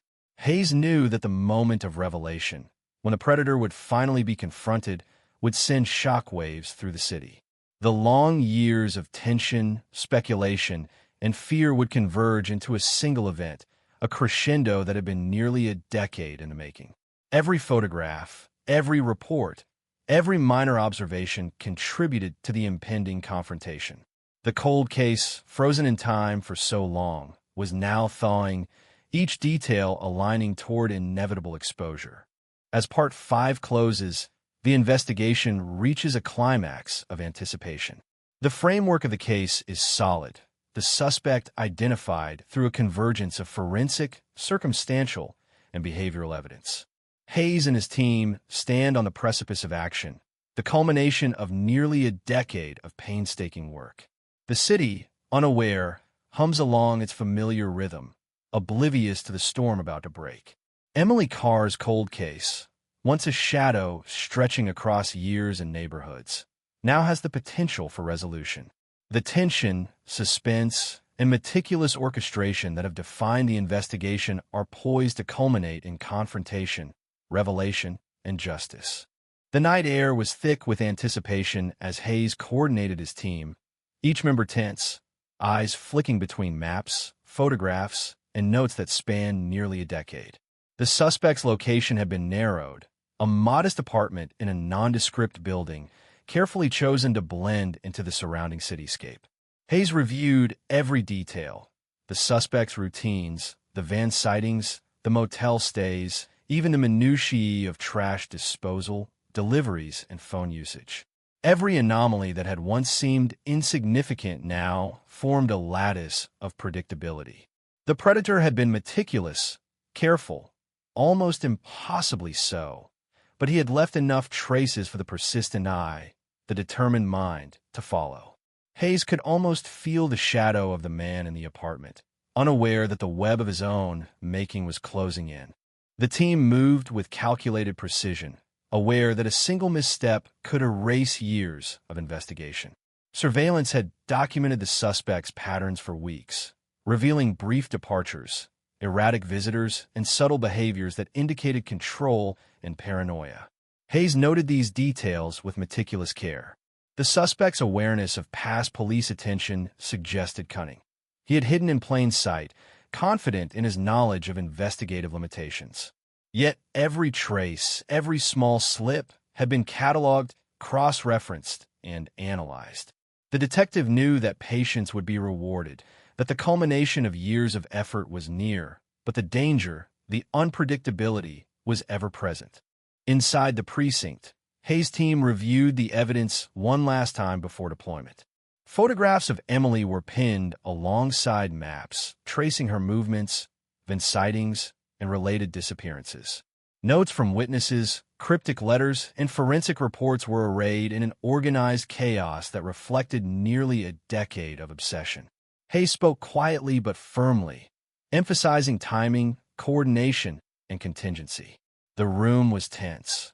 Every officer knew that this was more than just a raid. It was a convergence of 10 years of investigation, the point where careful calculation would meet unpredictable human behavior.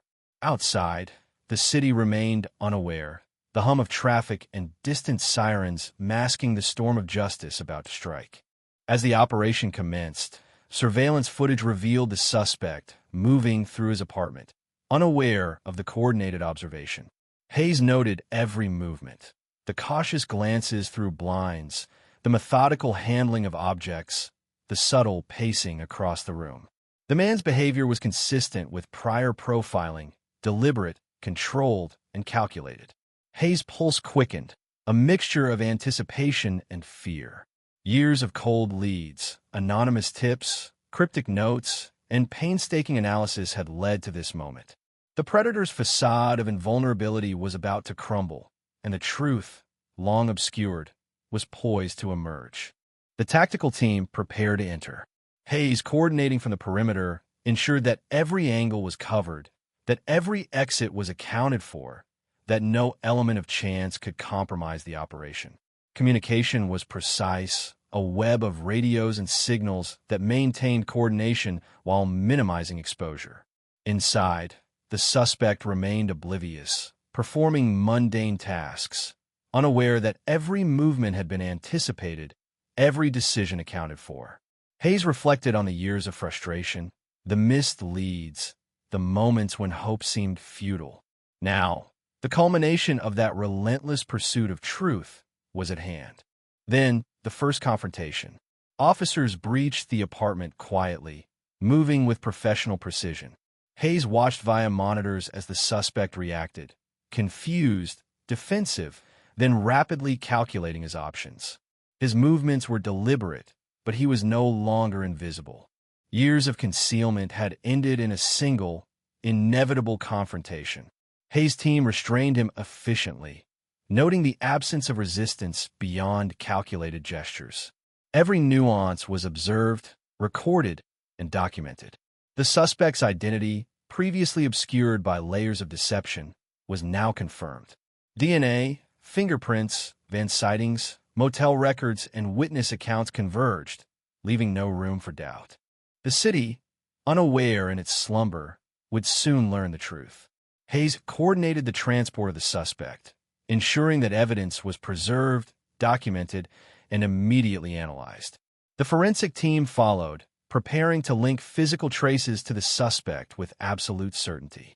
Hayes reviewed photographs of Emily alongside the suspect's personal effects, letters, personal items, digital records, all connecting in ways that validated years of painstaking investigation.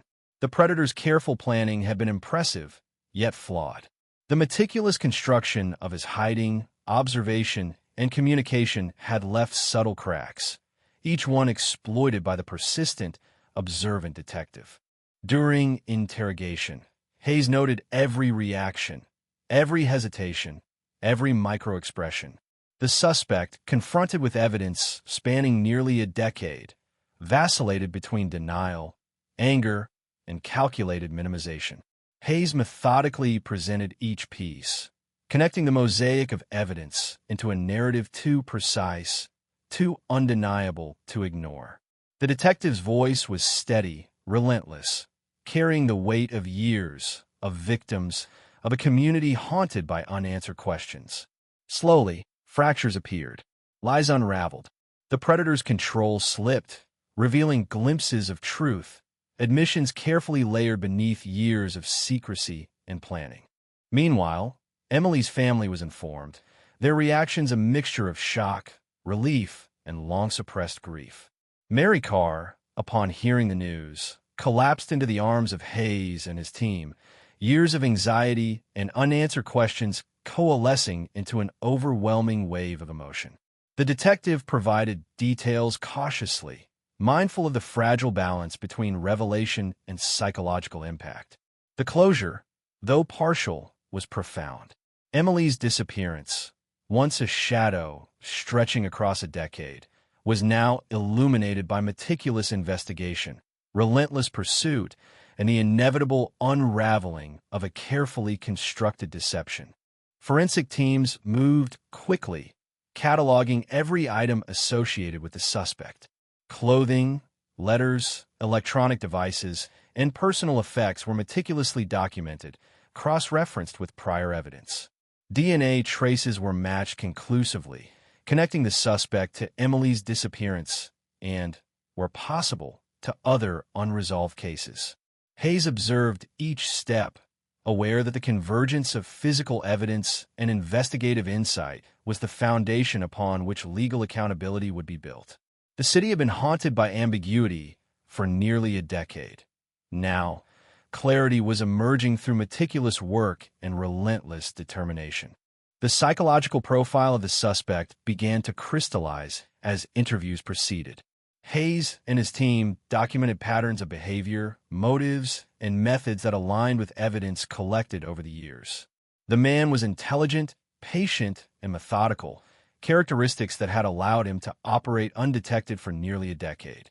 Yet, these same traits had left traces, patterns, anomalies, and subtle inconsistencies that ultimately led to his identification. Hayes reflected on the nature of such individuals. The careful balance of control and risk, the meticulous concealment, and the reliance on routine that, ironically, becomes the vector of exposure. The city's reaction, when publicized, was immediate and intense. News outlets broadcast the capture, highlighting the meticulous work of law enforcement, the persistence of Detective Hayes, and the unraveling of a case that had chilled Chicago for nearly 10 years. Community members expressed relief, gratitude, and shock. Streets, once imbued with a quiet unease, began to feel lighter, though the memory of years of fear lingered. Hayes understood that closure was not a singular moment, but a process requiring careful communication, validation of evidence, and acknowledgement of the emotional impact on the community and family members. In the final moments of Part 6, Hayes stood alone in his office, reviewing the sequence of events that had led to the resolution. Every detail, every observation, every misstep by the suspect, and every insight from the investigation coalesced into a narrative of relentless pursuit, persistence, and methodical strategy. The cold case, once frozen in uncertainty and fear, was now thawed, illuminated by the convergence of forensic science, psychological profiling, witness collaboration, and unyielding dedication. Hayes reflected on the nature of justice, delayed, painstaking, but ultimately inevitable when pursued with precision and resilience. The predator, unmasked, remained silent as the weight of accountability pressed upon him. Emily Carr's story, once suspended in shadow, began to reassert itself, her life and disappearance finally contextualized within the framework of evidence, human observation, and unrelenting investigation. The city, the family, and Hayes himself would carry the resonance of this resolution forward, a mixture of grief, relief, and lingering reflection on the nature of patience, obsession, and the inexorable pursuit of truth. The interrogation room was silent, save for the low hum of fluorescent lights and the faint scratch of a pen across a notepad. Detective Hayes sat across from the suspect, the man whose careful concealment had haunted Chicago for nearly a decade. The air between them was heavy, charged with tension, anticipation, and years of unresolved questions. The suspect's eyes were sharp, calculating, yet subtly uneasy, aware that the walls closing in were not only physical but temporal. The years of evasion, the meticulous planning, all rendered vulnerable by the patient pursuit of law enforcement.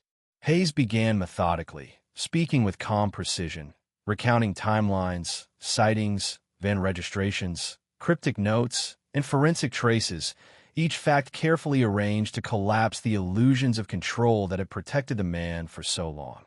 At first, the suspect denied everything, voice smooth, controlled, yet the tiniest flickers betrayed cracks. Micro-expressions, slight tightening around the eyes, hesitation before responses, involuntary gestures, betrayed familiarity with details only the perpetrator would know. Hayes leaned forward, observing, cataloging, and connecting the behavioral dots to the physical evidence laid out meticulously on the table.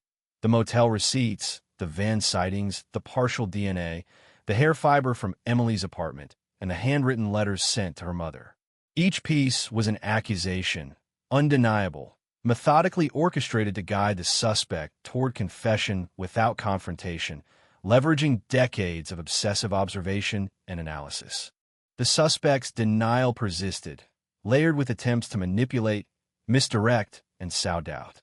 Hayes, trained in psychological profiling, recognized the patterns: control through deception, fear through ambiguity, the use of time as a shield. Yet the detective's patience, refined over years of chasing shadows, was unshakable. Every obfuscation by the suspect was cataloged, cross-referenced, and countered with precise, factual clarity. Hayes pressed, calmly but relentlessly, forcing the man to reconcile with facts that could no longer be ignored. The room seemed to shrink with the weight of impending revelation, a crucible in which years of hidden actions were about to be exposed. Hours into the interrogation, the suspect's facade began to crumble.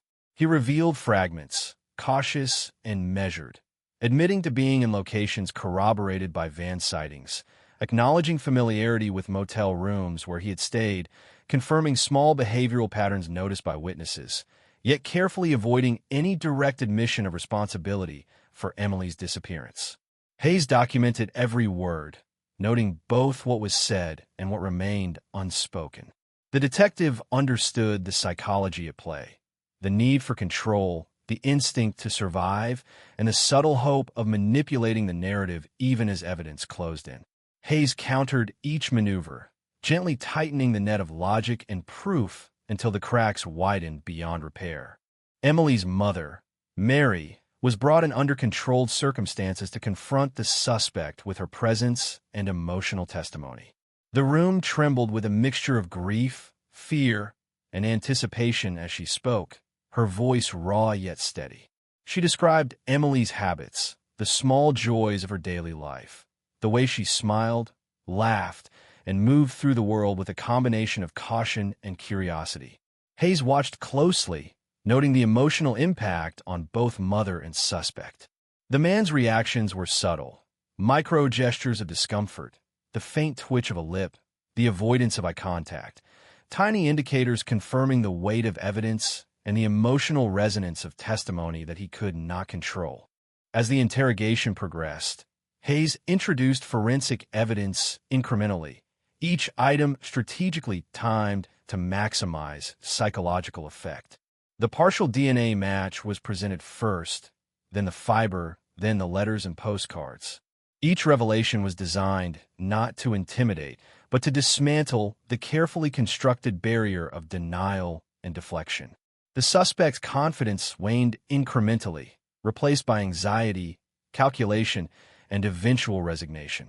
Hayes recognized the moment when patience, precision, and relentless observation had converged to make truth inevitable. The predator, so meticulous and confident for nearly a decade, could no longer maintain the illusion of control. The turning point arrived subtly, almost imperceptibly. A pause in the suspect's speech, a hesitation too long to be natural, an inadvertent detail confirming presence at a location only the perpetrator could know. Hayes seized the moment, weaving evidence, behavioral insight, and emotional resonance into a narrative that left no room for evasion. The suspect, confronted with the undeniable weight of years of documentation and observation, faltered, then admitted key elements: his presence near Emily's apartment, familiarity with her routines, and actions taken that night. He did not confess fully, yet enough truth emerged to validate decades of investigation, linking him conclusively to Emily's disappearance through forensic and circumstantial evidence. Outside, Chicago remained oblivious to the intensity of revelation unfolding in a single room. Streets hummed with ordinary activity, unaware that the resolution of a nearly 10-year cold case was taking shape. Hayes understood that the societal and emotional impact would follow, yet the immediate focus remained singular: truth, accountability, and meticulous documentation to ensure legal sufficiency. Each confession fragment, corroborated by physical evidence, mapped the trajectory of the suspect's actions, creating a narrative so precise, so unavoidable, that the shadow of doubt could not survive. Mary Carr observed silently, absorbing each revelation with a mixture of relief, sorrow, and lingering grief. She had waited years for confirmation, for evidence for the truth to emerge. Hayes recognized the delicate balance of emotional support and investigative necessity, guiding her through the process while maintaining the procedural integrity of the interrogation.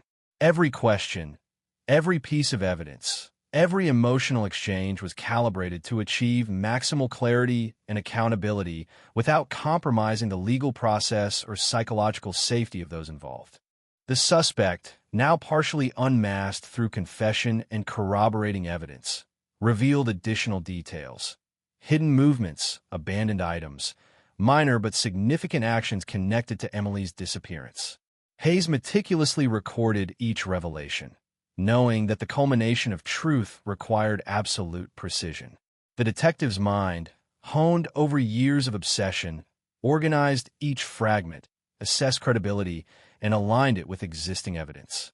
Patterns that had once been elusive now appeared as clear threads linking the suspect's behavior to tangible, verifiable outcomes.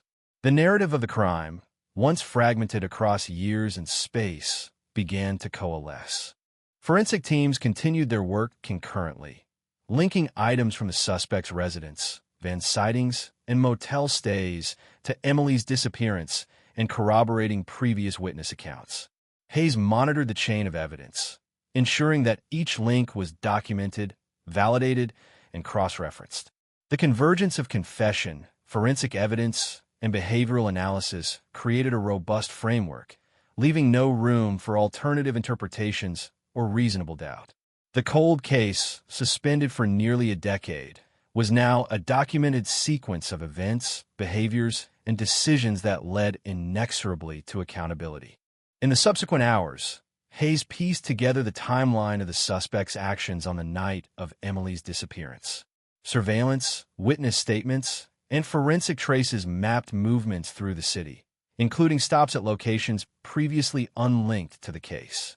Hayes reconstructed events minute by minute, using both hard evidence and behavioral inference, crafting a narrative that explained prior anomalies, cryptic notes, and van sightings.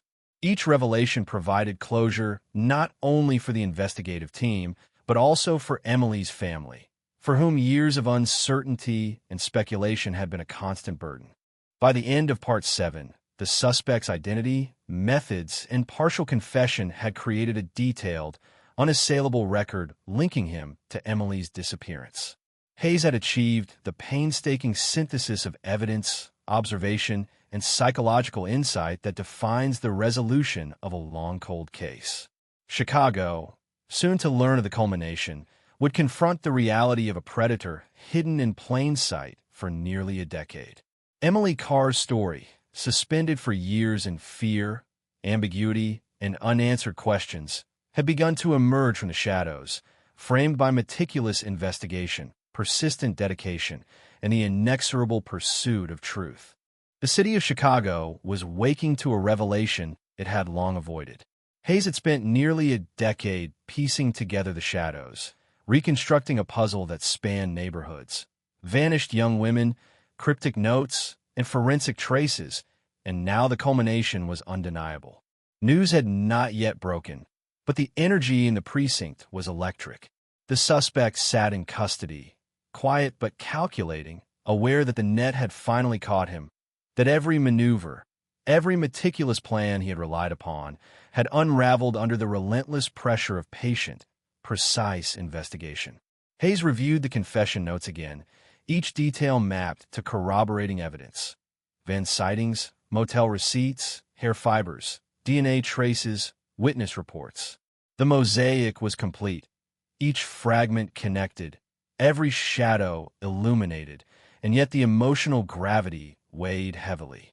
Hayes knew that revealing the truth would shock a community that had grown accustomed to unanswered questions, to the lingering tension of a cold case that had shaped neighborhood interactions, parent anxieties, and collective memory. Emily Carr's story, once frozen in fear and speculation, would now dominate headlines, reshape public understanding, and confront Chicago with the horror hidden in plain sight for nearly 10 years. Hayes sat alone briefly, running scenarios, anticipating public reaction, evaluating how to communicate facts responsibly, knowing that every word carried consequences, not just legally, but socially and emotionally. Inside the interrogation room, Hayes revisited the suspect's partial confessions, probing further. The man, now less guarded, began revealing previously undisclosed movements, places he had visited, and items he had discarded or hidden. Hayes recorded everything meticulously, aware that legal scrutiny would demand every detail, every corroborating trace, and that gaps could be exploited by defense. The suspect's knowledge of investigative procedures had protected him for years, but under methodical questioning, the confidence eroded. Hayes sensed the psychological shift. A man who had believed himself untouchable was now confronting the inescapable weight of evidence, the inevitability of accountability.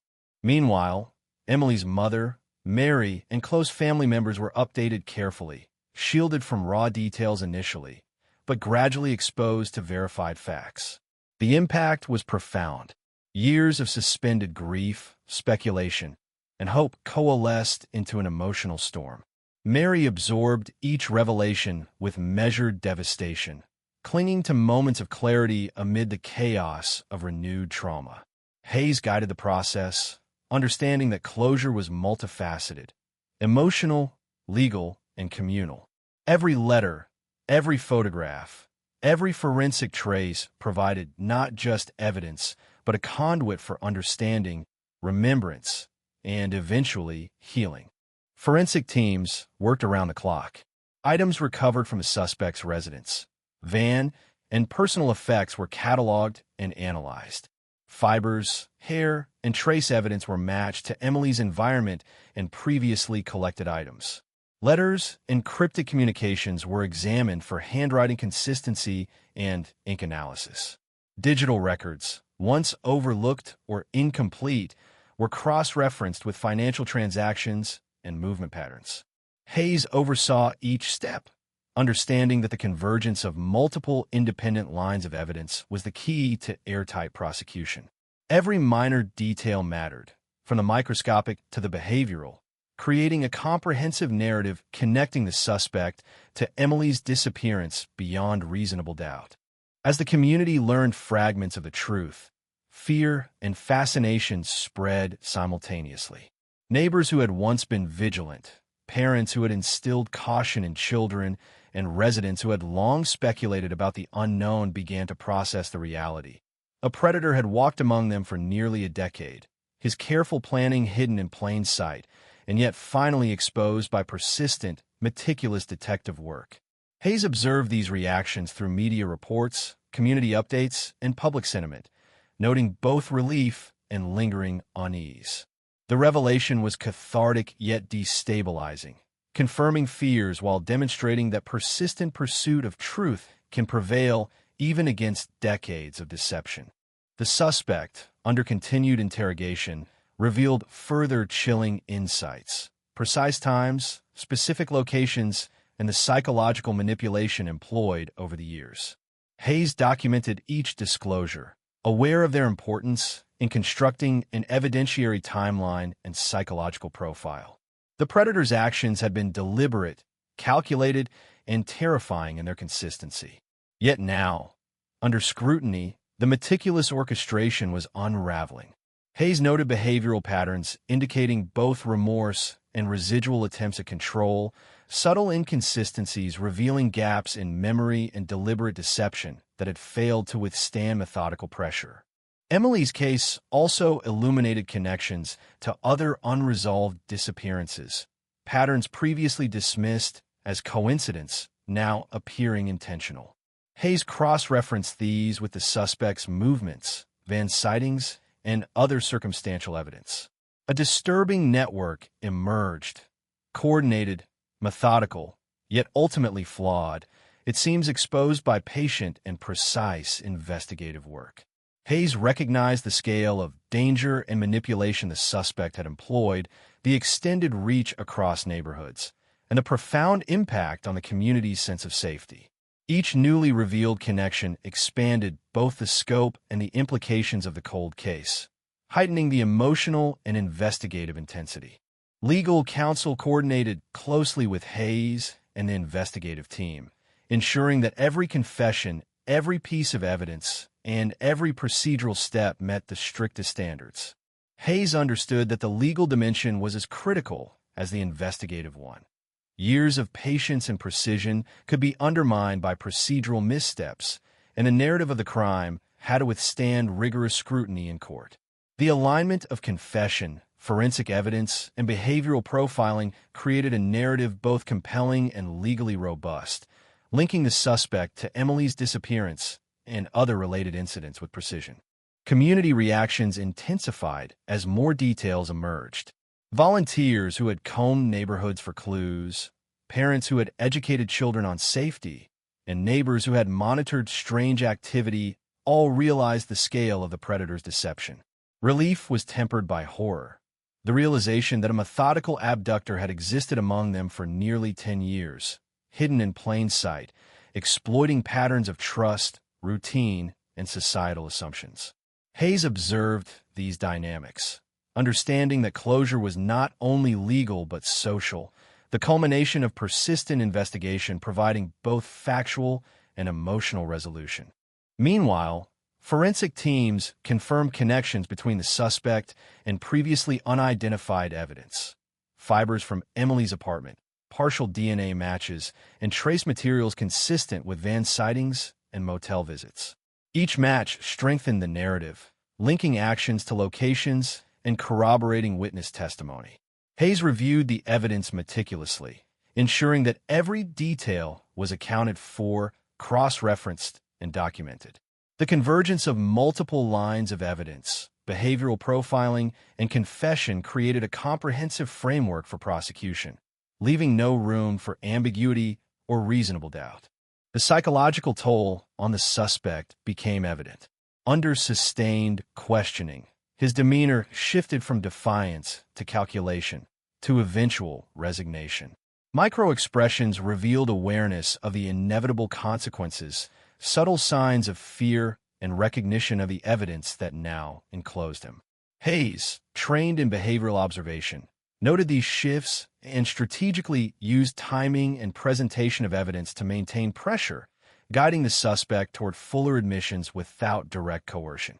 The methodical dismantling of years of deception highlighted the power of patience, observation, and relentless pursuit in resolving long cold cases. Emily's family began to process both the relief and horror. The long-suppressed anxiety, uncertainty, and grief were now interwoven with a tangible narrative of truth. Mary Carr's resilience and composure, though tested, became emblematic of the perseverance required in cold cases. The capacity to endure ambiguity while holding on to hope, the ability to navigate complex emotional landscapes, and the courage to confront reality when it finally emerges. Hayes recognized the significance of this moment, not merely as the resolution of a legal matter, but as the restoration of a fragment of humanity to a family and a community long haunted by absence. As Part 8 closes, Hayes reflects on the culmination of nearly a decade of relentless pursuit. The cold case, frozen in uncertainty for years, now reveals a narrative of meticulous investigation, forensic precision, and behavioral insight. The suspect, exposed and partially unmasked through confession and evidence, faces accountability, while the community begins to absorb the shock and relief of closure. Emily Carr's story, once suspended in fear, speculation, and unanswered questions, emerges from the shadows, reconstructed through the dedication, patience, and expertise of a single detective and his team. The emotional resonance, societal impact, and investigative triumph coalesce into a moment of cathartic revelation, a testament to persistence in the face of fear, ambiguity, and darkness. The courtroom was a stark contrast to the chaos of the streets, the tense corridors of the precinct, and the dark corners of a decade-old investigation. Hayes stood near the prosecution table, meticulously reviewing notes, exhibits, and timelines that had taken nearly 10 years to assemble. Every piece of evidence, every witness statement, every forensic match had been cataloged, cross-referenced, and verified. The city, oblivious to the intricate orchestration of the case until now, would witness the culmination of years of meticulous work. The suspect, previously confident in anonymity and evasion, now faced not just public scrutiny, but a judicial system armed with irrefutable proof, a narrative constructed from patient observation, technological advances, and relentless determination. As proceedings began, the gravity of the decade-long investigation was palpable. The judge's gavel struck, a sound resonating with both finality and anticipation, signaling that the shadow of uncertainty was finally giving way to scrutiny, accountability, and truth. Hayes presented the evidence with precision, tracing the suspect's actions across Chicago neighborhoods, connecting van sightings, motel registrations, forensic traces, and witness reports into a cohesive, chronological narrative. Every exhibit was strategically introduced, every detail meticulously explained, ensuring that the story was not only coherent but inescapably compelling. The courtroom audience, including Emily's family, leaned forward with a mixture of anxiety, hope, and the heavy burden of long-suppressed grief. Emily's mother, Mary Carr, watched silently as the detective outlined the sequence of events that had defined the last 10 years. Hayes' voice was calm, deliberate, yet carried the weight of decades of investigation and human concern. He described the subtle behavior